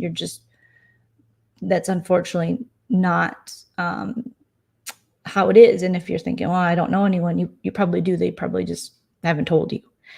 It's far too common, and for Momo to question and say, well, then why would you go to the jail and why would you do this? It's like, shut up, you old bitch idiot. Like, shut up. I cannot even believe this woman exists on this earth. And it makes sense why her daughter wrote a letter, and it makes sense why her sister hates her, and it makes sense because she is the personification of evil at this point. The things she says are so disgusting. And for what? So even if you did somehow prove, which I don't know how you would, that this woman is lying about these horrible things happening to her, what do you get? What prize do you get? How does that help you sleep at night? You are a horrible human being. I mean, the fact that other women support this all because they don't like this woman. Do you realize that kind of response on a platform that you have and the damage it's doing, not just to Siwa, but to all the women that are listening? And you're actually probably making it very hard for some women to come forward or to see the truth in their life if they are going through something where they just are in self-preservation mode and they're doing what they can. And they might just be going through the motions, because a lot of women have to do that. And I think you're doing a huge disservice. You owe everyone who's ever listened to you an apology. Because I guarantee a lot of their listeners are either in some kind of denial, or, like someone wrote in the chat, self-hate. But you are really shitting on all women when you speak like that, and when you slut shame a woman who has been open about being assaulted and abused. And again, even if your crack investigation team with the Stankfish finds out that it wasn't true, which I don't know how you would find that out, you sicko, get a hobby. Like, don't you knit? I mean, seriously, isn't there not a Joanne fabric near your house, you idiot? I just find Momo to be so deplorable. And the fact that she thinks she can attack people merely because people call her Momo. People aren't calling you Momo because you're ugly. Believe me, ma'am, you are ugly, inside and out. You are a disgusting person. They're calling you Momo because you pick on children and you scare children.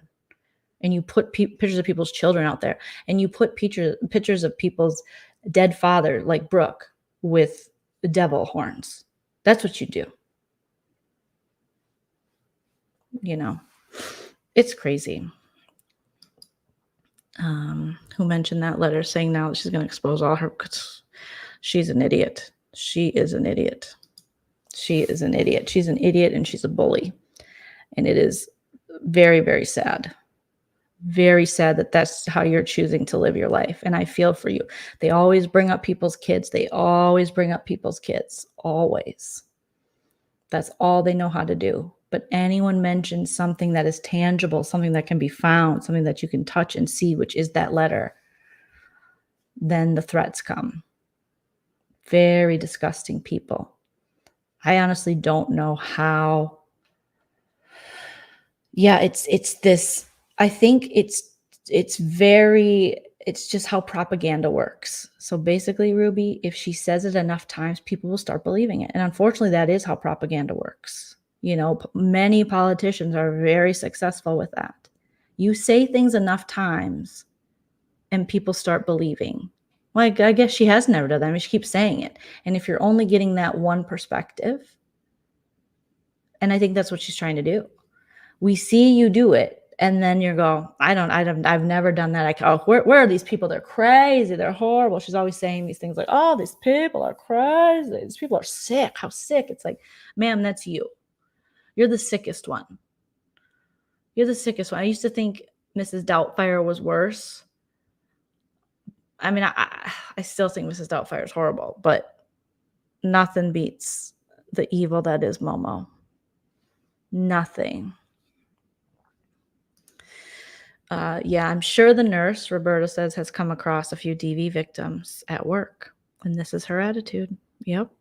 I'd rather check into a morgue than have her at my bedside. Me too. I can't believe it. Where am I says, I get why Sailor Moon wants to defend herself, but it might bring her more power to just at this point not respond. But that would be hard.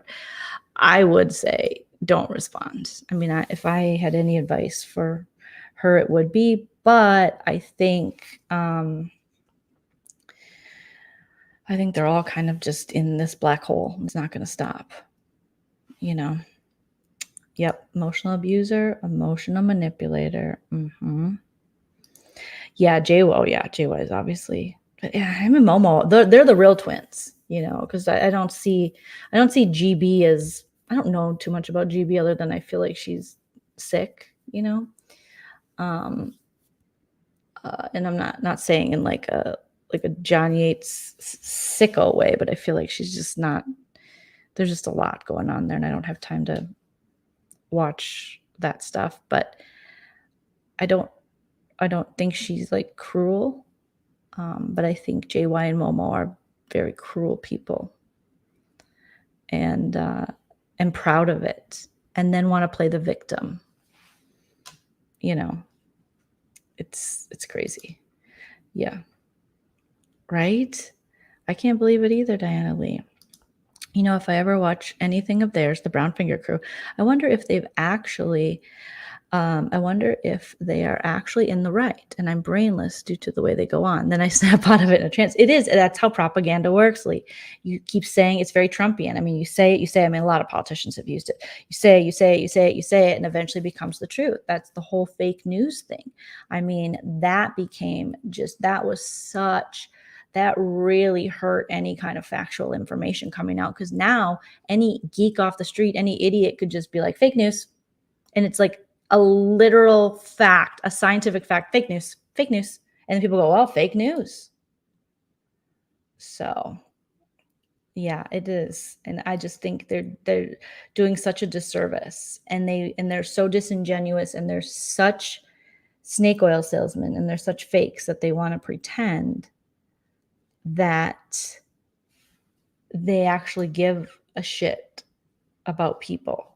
And if you did, you would never say those things. Of all the parodies Busy and I have done, of all the things, do you think we've ever said disgusting things like these people? No, but the way they describe it, the way JY describes it, it's, oh my God, they made fun of me in the hotel, motel, Holiday Inn. At that time, sir, you weren't down on your luck. You were literally saying you were killing it, living by the beach.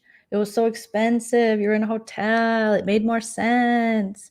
People were jealous of you. So you have to pick. You can't play all the sides. You can't talk out of both sides of your mouth. 1 minute you're balling out. The next minute you are impoverished and everyone is kicking down. You know, it's also scary that a nurse, Ness says, who works with victims could be this ignorant.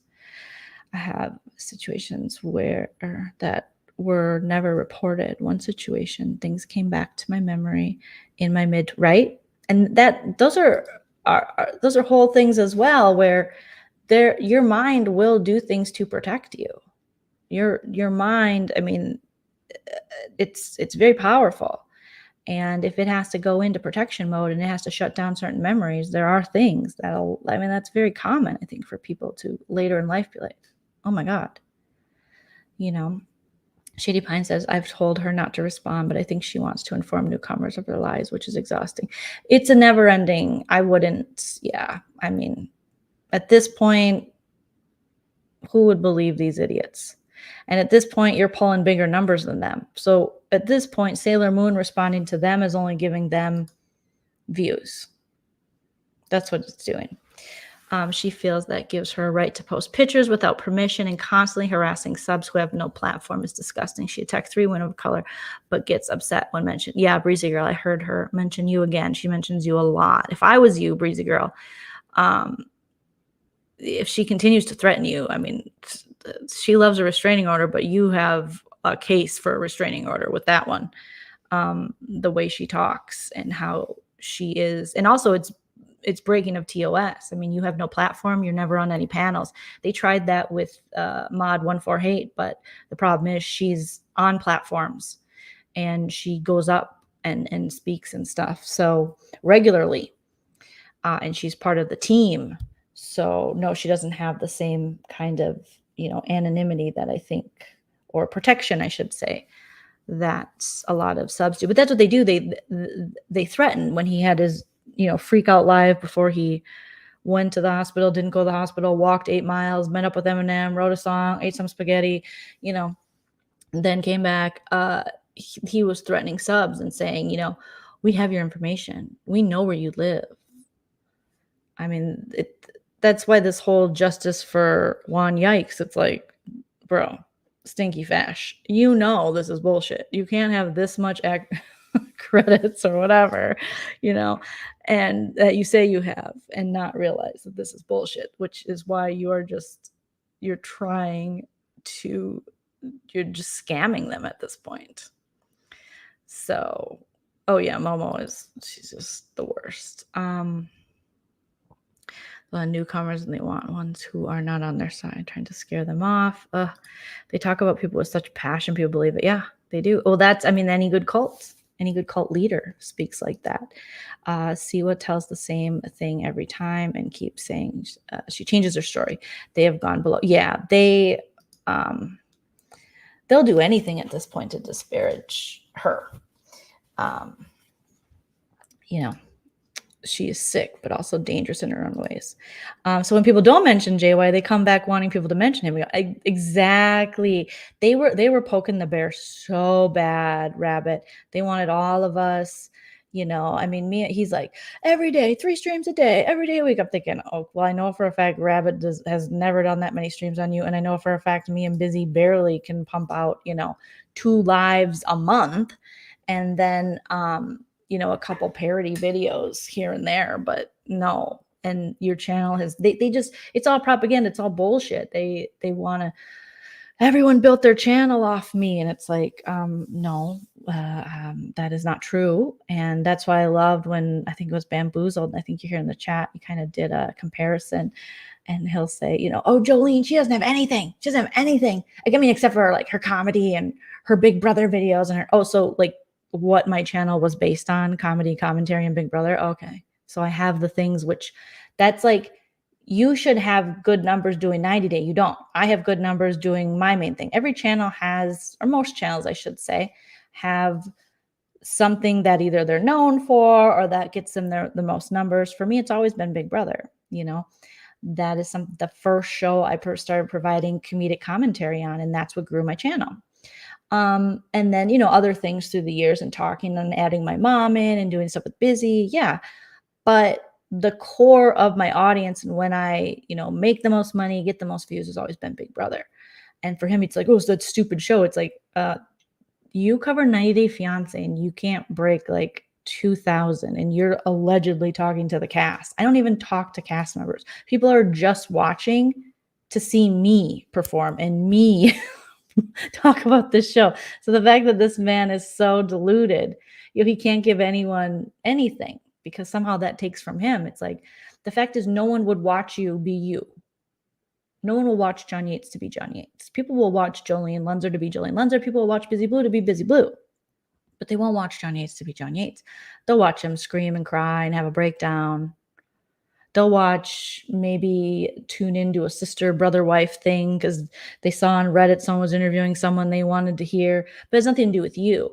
And what you want to do is you want to make yourself the selling point of your channel. You know, as an entertainer, that's what I was always taught, you know, that people will come to your channel no matter what they're talking about because they like you. So for example, like with Rabbit, just speaking, just because she's right here in the comments, that Rabbit, you know, could talk about anything, but you really just want to hear Rabbit. You're like, I don't even watch that show, or I don't even know about that case, or I don't even, you know, do this, but I just like Rabbit.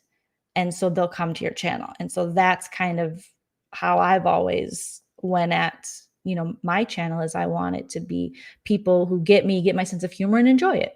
And I, you know, me and my mom, and we have tons of people that are like, I don't even watch the show you guys are talking about. I just like YouTube. So you know, you want your personality. That's something he'll never have because he doesn't have talent like that. And so he wants to disparage the rest of us and say we have no talent. And it's like, you know, that, and what I would tell Sailor Moon is, you know, if me and Busy did a live every time one of these idiots made up a lie about us, that's all we'd be doing is these stupid lives. So who cares what they think? The proof is in the numbers. The proof is in the pudding. The proof is in your own success. You don't have to prove anything to these people. You owe them nothing. Pay them dust.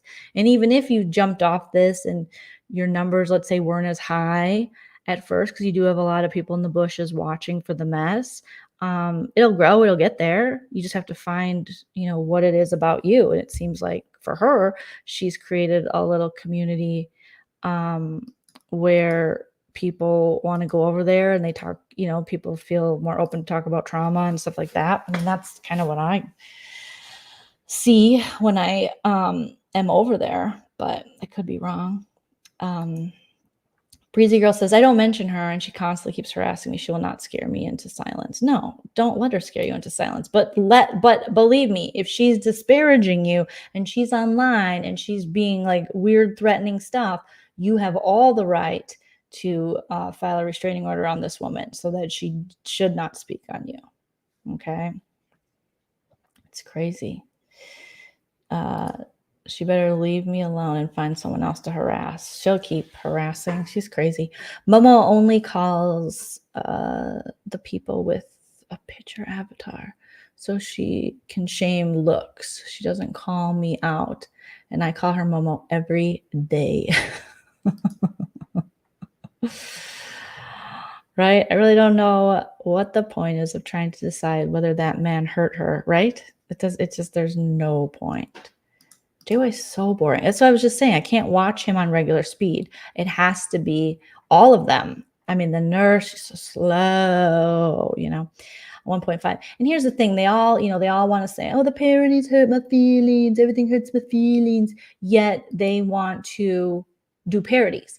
Here's my take on that. I am not going to go into a hospital and be like, I am a nurse. Let me check your temperature. What is your blood pressure? Hello, can I help you? Let me see what's going on, because I'm not trained in that. What I am trained in is comedy, sketch comedy, parody, things like that. So I can do that. So I would like it if these no talent people stick to what you're trained in. You know what I mean? That's like me going in and being like, I am a surgeon now. These people that think they can just do comedy, you fail at it every time. You know, the nurse is like, I got a good seawall coming up. I mean, is it going to hit as hard as the Scamber one did? Because that was so, you had props, I guess, but that's it. And then you had Momo there ruining it. She ruins every live she's on. She doesn't get anything. She's not funny. I mean, Mrs. Doubtfire and Momo basically started their channel because they were big fans of Sip and Key. They were in every chat and they loved the parody. So they're like, we're going to go do that. Only we're going to do it because we're friends with JY again. So now we're going to do it against people. And the thing is, they're too mean. They don't find the nuances. They don't find funny. They don't do anything. So I don't go and try to do their job. So quit trying to do my job. You're not good at it. And then if you're really bad at it, why do you want to keep doing it? Like, you keep failing horribly. When JY does it, he just turns racist and homophobic and they fat shame. Do you see? And when Amber did it, she bought a fat suit. I mean, they're just all bad at it. They're all horrible at this. Stop doing it. You're not good at it. I mean, you can keep doing it and look like an asshole if that's what you want, but it's pretty pathetic. Ness says, and Maria is always saying, everybody's going to get old. Yes, we are, but not all of us are going to age like you, ma'am. Oh my gosh. I think she said something like that about me. She's like, and when I was Jolene's age, I was skinnier. Well, good for fucking you. I don't know what to tell you. Like, you're not gonna, they think somehow I don't know what they think, because they think somehow, like with Mod148 and them, and them posting my pictures, like, yes, a picture that a professional photographer took of me performing on a stage, that somehow that's going to shame me? No, that is what I look like. And that is me performing and making audiences laugh and doing what I love to do, something that would scare the shit out of you. So what's the read? Bethy said, Brooke wants to be funny. She thinks she's so talented because one person said so when she was 30. Yeah, she's very bad at it. Like, very bad. Like, really bad. And if you want to get better at something, like, study it. Read a book, the Upright Citizens Brigade book or something. Watch a YouTube video. I mean, I know they've been studying me. You've picked up no tips or tricks. I mean, come on. Yeah, let's never do that. We don't need a Jen parody. They've been wanting to parody for so long. They don't even know what parody is. They don't know what satire is. They don't know anything. They know nothing. She definitely is. Definitely is. But again, that's like me, whatever. It's like me writing bad checks and to another place, another bank, and then going to another bank. It's like, I'm not going to go steal Momo's job. So why is she coming in trying to steal comedians' jobs? You know, Brooke, I'm not going to go in and, deny COVID and check someone's blood pressure. So, I mean, just stick to what you're good at. And that seems to be what you're good at. The nurse is the same as JY and wants everything for nothing. Who the F presses live with absolutely no content? I know Prepare wants super chats for people listening to dead silence. I'll be right back. It's always, I'll be right back. I'm like, what are you doing? And they're always driving. And it is my biggest pet peeve. I'm just like, go home. Hey, Jules. Hi, Joleen in chat at Breezy. You can get a cease and desist or restraining order, just like Joleen said. I had to get information about doing so because of a YouTube bully. Get him, girl. Yep, exactly. Don't let her freaking bully you. And she's the queen of these restraining orders that she shouldn't even be getting, because we need to keep her restrained from us, okay? So it's crazy. Down the rabbit hole says, I'm unfamiliar with this Paul guy. And oh my gosh. Okay, so you have to watch Rabbit. You have to go to the Sophie Ladies channel. It's like Recovery Talk with Sophie. Shout out. And she had the fish on there. And he is the most pretentious, up his own ass. I don't know if you ever saw the episode of South Park where the people in San Francisco who drove electric cars love the smell of their own farts. That's him. Only he's the opposite of that. He's like this crazy make America great again type. And he lives in the UK. So, but definitely check. Once I watched that, I was like, oh, this dude believes his own hype. Holy shit. And he's just hyping himself up. And it was crazy. When they have nothing on you. Yes, they pick on low. Yes, exactly. They don't even get your satire. No, like Anne thinking you don't know about where she's from. I know, Bethy. And it's like, you can explain it, but why? Just, it's her fault. She's stupid. It's not my fault. I can't educate her. It's not my job. But that's how much the littlest things goes over their head. It reminds me of The View when they had this one gal on there, and I forget her name. She'd be on there from time to time, but she was like one of the conservative voices, and she was appalled by the comedian Michelle, I forget her name, super funny. She did the White House Correspondents' Dinner, and she did the joke about Sarah Huckabee Sanders's smoky eye. And she thought, and comparing her to the chick from The Handmaid's Tale, Aunt Lydia. Basically, the reference was to her being like an Aunt Lydia to women working under that administration, and then making a perfect smoky eye with like burning up all like the papers or facts or something having to do with Trump or whatever. And she took it on the most basic ignorant level of, she's calling her ugly. She called her Aunt Lydia. Well, first of all, you just called that actress ugly and she's not. Second of all, she wasn't talking about Sarah Huckabee Sanders' looks at all. She was making a reference to what Aunt Lydia does, which she leads these women into getting raped by these men in these, whatever they're called, commanders and their families, these handmaids into there. And so she's leading these women into this awful fate.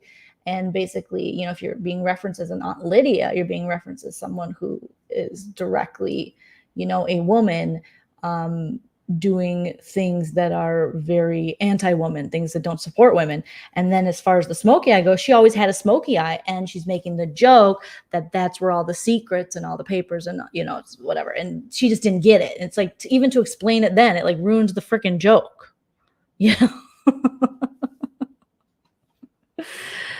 Oh my God. She's a lovely, friendly little Nana. Oh my God. Oh, he's the one. Yes. He's the legal team. There's no legal team. There's no FBI. They want to scare people. They have this tactic. They want to scare. They want to silence. It's not going to work. Yeah. Paul wants to make America great again. He should be worried about making England great again. Boris Johnson, aka Trump Jr., just had to resign. Yeah. I mean, he should make his mom's basement great again. He could maybe redecorate it, do something. If he is living there for free, he could really help her out. Squidward says, I don't like that Sophie chick spreading major misinformation about addiction and recovery, and she's not even certified. You have to be very careful when you talk about this stuff. You can say from my experience, but I mean, you're probably going to want to get certain certifications, like your friend Stankfish, to speak on those things. Because what works for you isn't necessarily going to work for someone else. And that's the thing with recovery. It's not a one-stop shop. And there's a lot of really judgy people too. I shouldn't say a lot, but there's a certain amount of judgy recovery people that you're just like, just because that worked for you doesn't mean everyone has to do it. And I feel like she might be one of these people. I know the legal team's not from the States. It's crazy. They have totally different laws, like everything with the stuff, but these people are so dumb. I mean, they just don't. They're like, thank you, Stankfish, thank you. What I do think people should do, if anyone has extra time on their hands, go into the squirrel's old lives and get screenshots of the Stankfish and his comments that he made in the live chat. So how when you replay the video and you can get the live chat, because I think there's a ton of a plethora of good stuff to have on file there, just like they say to file. So, and if you have any of those screenshots and you do go into Single White Squirrel's videos, I would pull those and feel free to send them to me. I screenshot them. I got a whole folder of stuff because I'm not an idiot and I'm always prepared. But I think that is a great way, because this is a man who is completely putting himself out there as something he's not. And he spent a lot of time in the squirrels chats saying a lot of disgusting things. And how are we gonna explain that? Huh, Stankfish? Huh, Raul? How are we gonna explain that? So I would say that would be a fun little expose with his newfound tears and his newfound, I've always just been here to help. Well, did it help when you were trolling in Jules' comments and basically, encouraging her to do things and talking disgustingly about women's body parts and disparaging people? How did that help? How did that help the community? Is this a redemption tour? So I would say that would be a very interesting little project if anyone wants to start grabbing shots of those. I know I will gladly add those to my little documentaries I do, because this is a dangerous man. He holds some elected position, right, in his town. So this is all information that is, if this is an elected official, if this guy is who he says he is, which I don't know what I believe, because it all seems very like a Christopher Guest movie at this point, like a mockumentary. But I would say, see if you can go back, see if you can get some. And my DMs are always open to send me shots of the stank fish and all the problematic stuff he said. When they brag about their husbands, they think they're winning, but they're describing very mediocre men. No one wants a happy life. Plus, it's not a freaking flex to be married. Like, what are you doing? What are you doing? Anyone can marry an asshole. Show me that you have a good husband. Yeah, go make those eyebrows great again, right? I came in late. I did a little bit, but I'm waiting. When is Yahoo Boy going to release the other video? Just being in recovery doesn't make you certified. Exactly. You have to be so careful. That's why I talk about my own recovery, what worked for me. I just find that for me, being open, and the same with my mom too, just us being open about our own alcoholism and recovery, just our own experiences. And kind of, I think the more people talk about that kind of stuff, it destigmatizes. But I by no means am going to be like, this is the only way to sobriety and you must do this. And if you do this, you're not sober. It's like everyone's path is different. And that's how it is. But I'm not going to get online and pretend I'm some kind of great recovery expert. Like, why would I do that? That sounds like you got some more sickness to work on. Let's see. Okay, you caught that burn. I burned so much, I don't even know. Dropping some clips say, I hope so. I've been waiting. That's really scary if he's an elected official. Imagine seeing an elected official crying over a 90-day fiance YouTuber. I know. It's so crazy. It's so crazy. Oh my gosh. Yes, I should get going soon because I got to go to bed. But yeah, I watched half of one of Dolphin's lives on double speed. I think you're talking about Dolphy. Yeah.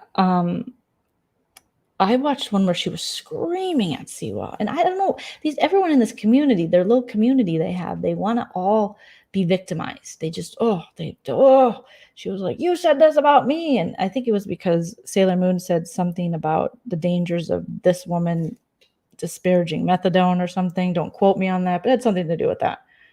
And she went off. She lost her freaking bananas. Like, she went off. And I'm thinking, this isn't healthy. This isn't how, like, this, what is even going on? And it's like and I never hear anyone say anything bad about that lady. I don't know nothing about that lady. So I don't know.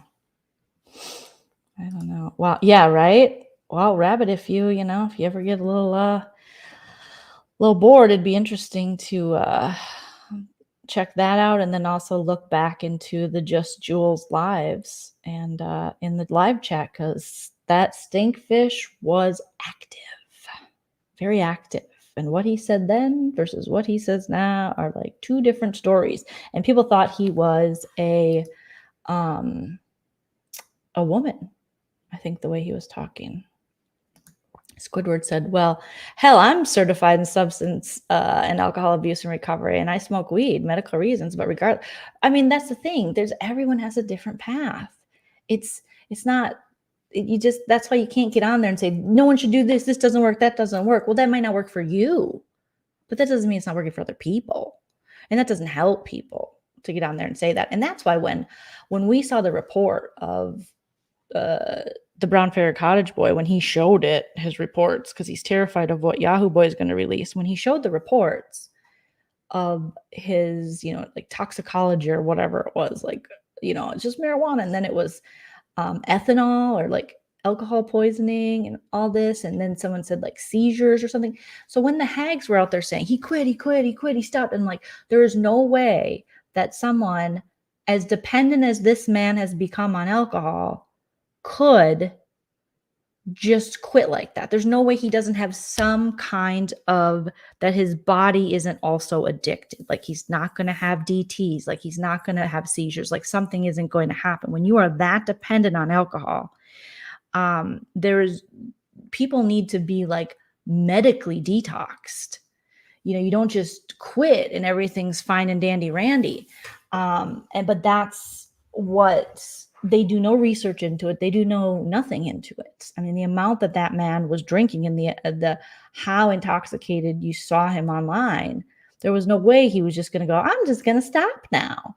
I mean, that's not how it works. So to me, that was like, oh, it makes sense that in that report, I think it mentioned something about seizures and that. So yeah. Let's see. I was embarrassed for her. I was so embarrassed for her. Yeah. I remember one time when the squirrel was mad, she said, I'm going to call Jolene's sponsor.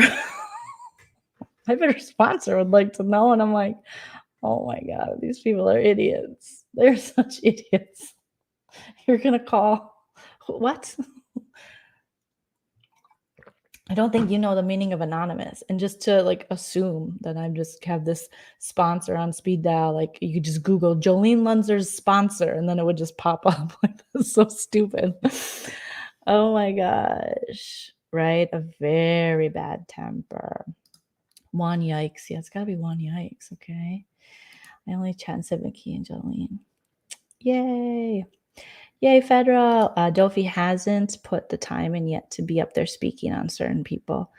She's been around, right? But she really wants to be a part of this really badly. And that's scary because I think there's so many people that have been watching from the bushes that they actually believe they have some kind of psychosis where they're believing that they're a part of something that they've just been spectating, that they haven't been actively participating in. So it's very weird. But I will say, JY has taken to her because he's calling everyone Dofi. Everyone. He don't MTV. You could tell MTT's like, I am letting you take over my knitting channel. Okay. Thank you, Diana Lee. Keep up the great message. Sobriety is real. It is. He finally admitted he was drinking again. You can die easy from. Yes. Oh my gosh. Yeah. It's just like so scary. Alcohol withdrawal. Yeah. I'm so sorry, Squidward, but it's serious. It's so serious. So when they just downplay that and they expect us to believe it, when most of us, if not every family, I mean, I'll just say in America, has been hit somehow with addiction. It transcends everything, socioeconomics, race, gender. I mean, addiction is a disease that just can hit anybody. And so there's not many families out there that aren't affected by it on some level. So you're just going to treat us all like we're idiots. And we just think, oh yeah, he just quit. He's drinking literally gallons of cheap wine, chugging it, foaming at the mouth, screaming. Give me a break. Yeah, you need at least a year to retrain your brain after an issue like this. Lots less. I mean, he would need so much. The fact that they were like, well, he's bipolar now. Here's his medication. Here's what's going to happen. And he's fine. You can't just get a bipolar diagnosis and then not do any of the work, not have any of the therapy, things like that. It's crazy. He's just the lies that they're spewing. It's like, well, he's on medication and he's trying to. Is he being monitored by anyone? He should be in some kind of outpatient if he's not an inpatient. I mean, I think he needs inpatient, but I'm not a doctor, but just from what I know, I mean, I see nothing, and I see no medical professional or psychiatrist or therapist that would recommend he continue living the life he's currently living and doing the things he's currently doing. Strokes and heart attacks do happen with detox. It's a process that, needs medical attention. I mean, I have an antidepressant that I'm on, and I ran out of it. And the office that I go to said, they had said for a while, oh, we don't do partial refills. So I was supposed to have an appointment July 1st, and then it got canceled because the psychiatrist, had to reschedule, and then we just didn't get it rescheduled. And so I ran out, and I remember them saying, oh, they don't give partial refill. So I was out for like a week, and I was having withdrawal symptoms of just, I was just really, really down, and I was struggling. And when I did talk to the psychiatrist on the appointment, she was like, oh, no, that is one. It's Prestique. If you guys want to look it up. I'm very open about, I used to have a whole podcast of talking about mental health and physical health conditions with my friend, Andy Erickson. I'm sure you guys have heard me talk about that, called Deal With It. And we were just so open about it because we were trying to break the stigma of mental and physical health conditions and stuff. And, she said, no, that's when you can't, even without it for a day or so, people have, what are the side effects? Suicide. Like, they don't even prescribe it to people under 25 because it can have that, that can be unfortunately a side effect when using it for younger people. So with anything that you're taking regularly, and this is, an antidepressant, anti-anxiety medication, and it's one that I've actually enjoyed. I mean, I've tried like Lexapro and other ones in the past, but this has been one that I think has worked the best for me. I've tried Zoloft in the past. And so I'm going to dox my sponsor. Yeah. So I was having really bad withdrawals from that.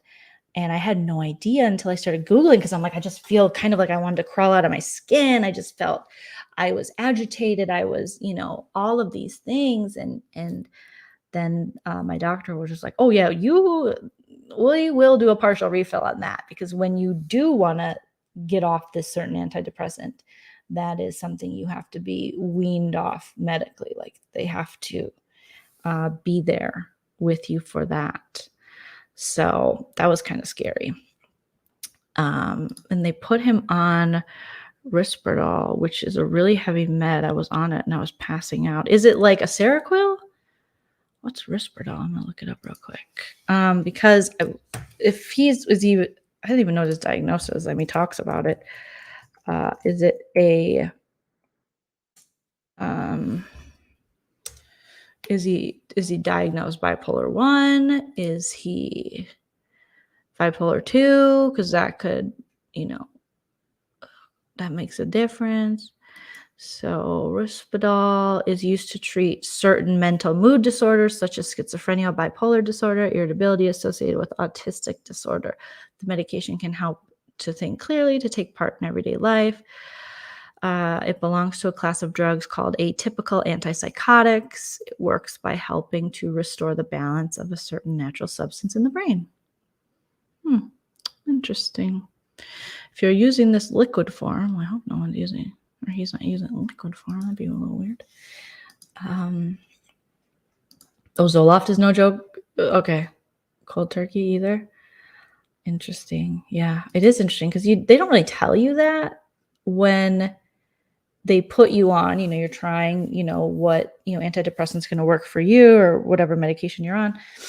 They don't really tell you that, like, yeah, and if you do want to get off or if you stop taking it, lots of bad stuff. And just when I Googled, Prestique withdrawals, I was like, whoa, I'm feeling a lot of this stuff, which was scary. Let's see.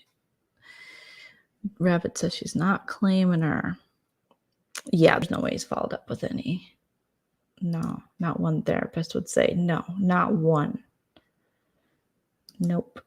I mean, he calls it the nut house. I don't care what you.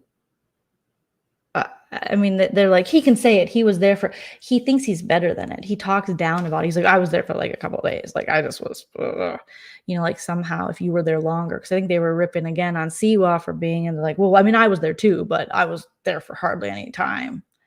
And it's like, sir, you're no better than anyone else. Yeah, and who doesn't have major depressive disorder? Like, honestly, so when all the hags are like, he's mentally ill, you can't say anything about it. It's like, we're all mentally ill. We literally are all mentally ill. Look at the world. We are all mentally ill. Like, it is rough out there. Oh my God. But they're going to use that, and then they're going to weaponize that, and then they're also going to monetize that. I know. What did our grandparents do? Oh, how be careful with that stuff. I had a bad reaction to that, was closing my throat. Yes, I had a reaction like that too. Well, that's how I found out I was allergic to sulfate. It's in a lot of antibiotics, so I can't have anything with that. It started to close my throat. And I had to I was like calling 911, and then they gave me I took a Benadryl, and then it started stopping. But I would get hives.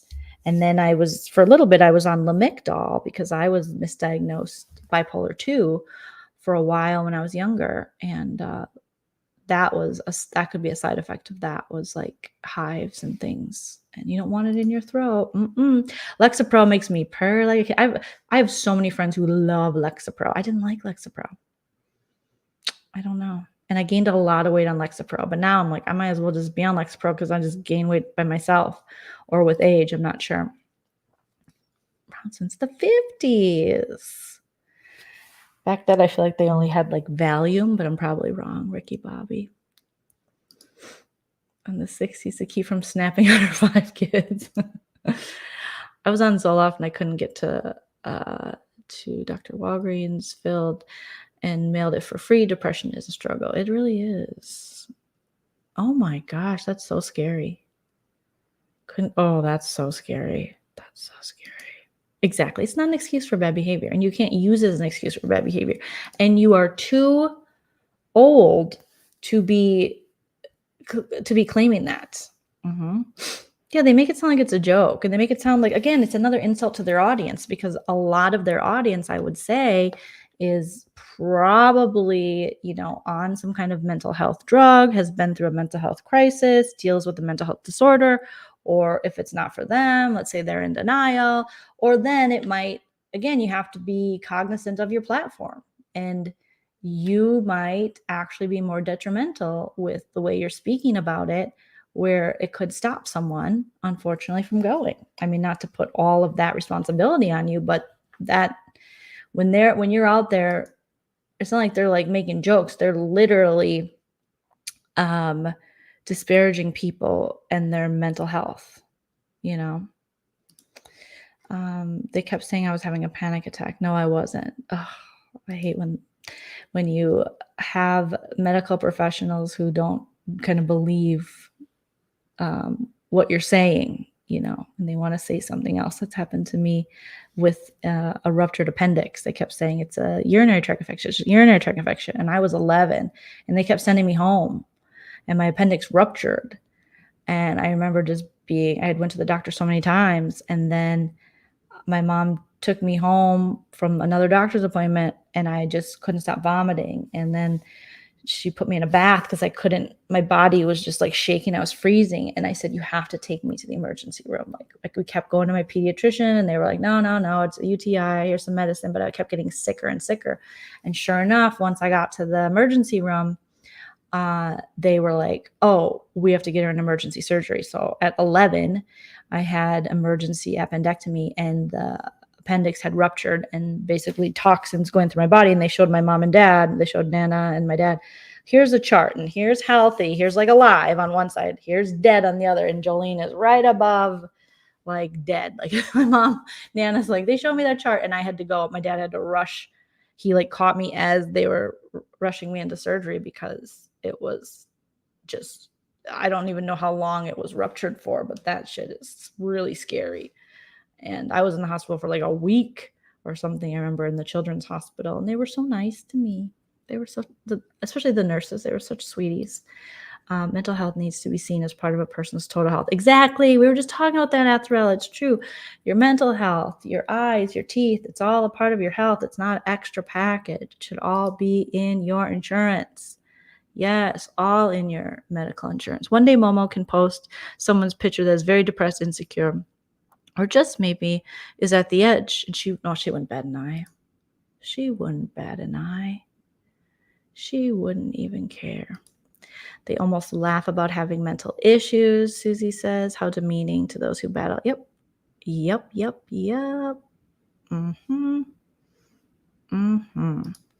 In the 50s, no one spoke about being depressed. It was a no-no. Yeah, you were crazy. You were crazy. I mean, that's like calling women, you know, hysterical. Like hysterical. You know, based on it's like the history of that is insane too. So, all right, guys. I had so much fun just chatting with you with our random chats, but I do have to go to bed. Otherwise, my husband, he's at work, but he's going to see me online and he's going to be like, Joleen, you need to get your sleep. You need to get your sleep. And he is always looking out for my sleep because I definitely don't get enough of it. But yeah, but I'll do more random chats like this. I realized I hadn't done one in a month. And it's kind of nice to just get to chat about anything and everything. And yeah, smash that like if you haven't already. Thanks. We did a little impressions. We had a little chat. We all got to know each other better. And we're just all very blessed that we're not evil, mean hags, you know, that we're trying our best every day not to make people's lives worse. All right. So thank your lucky stars every day that you're all beautiful and smart and kind and not hags. All right. Do I have an outro yet for my channel?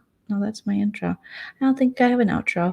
So I will just end it. Feel free to comment after the video post. Thank you for the super chats. Shout out to everyone who joined. I'll talk to you guys later. Bye.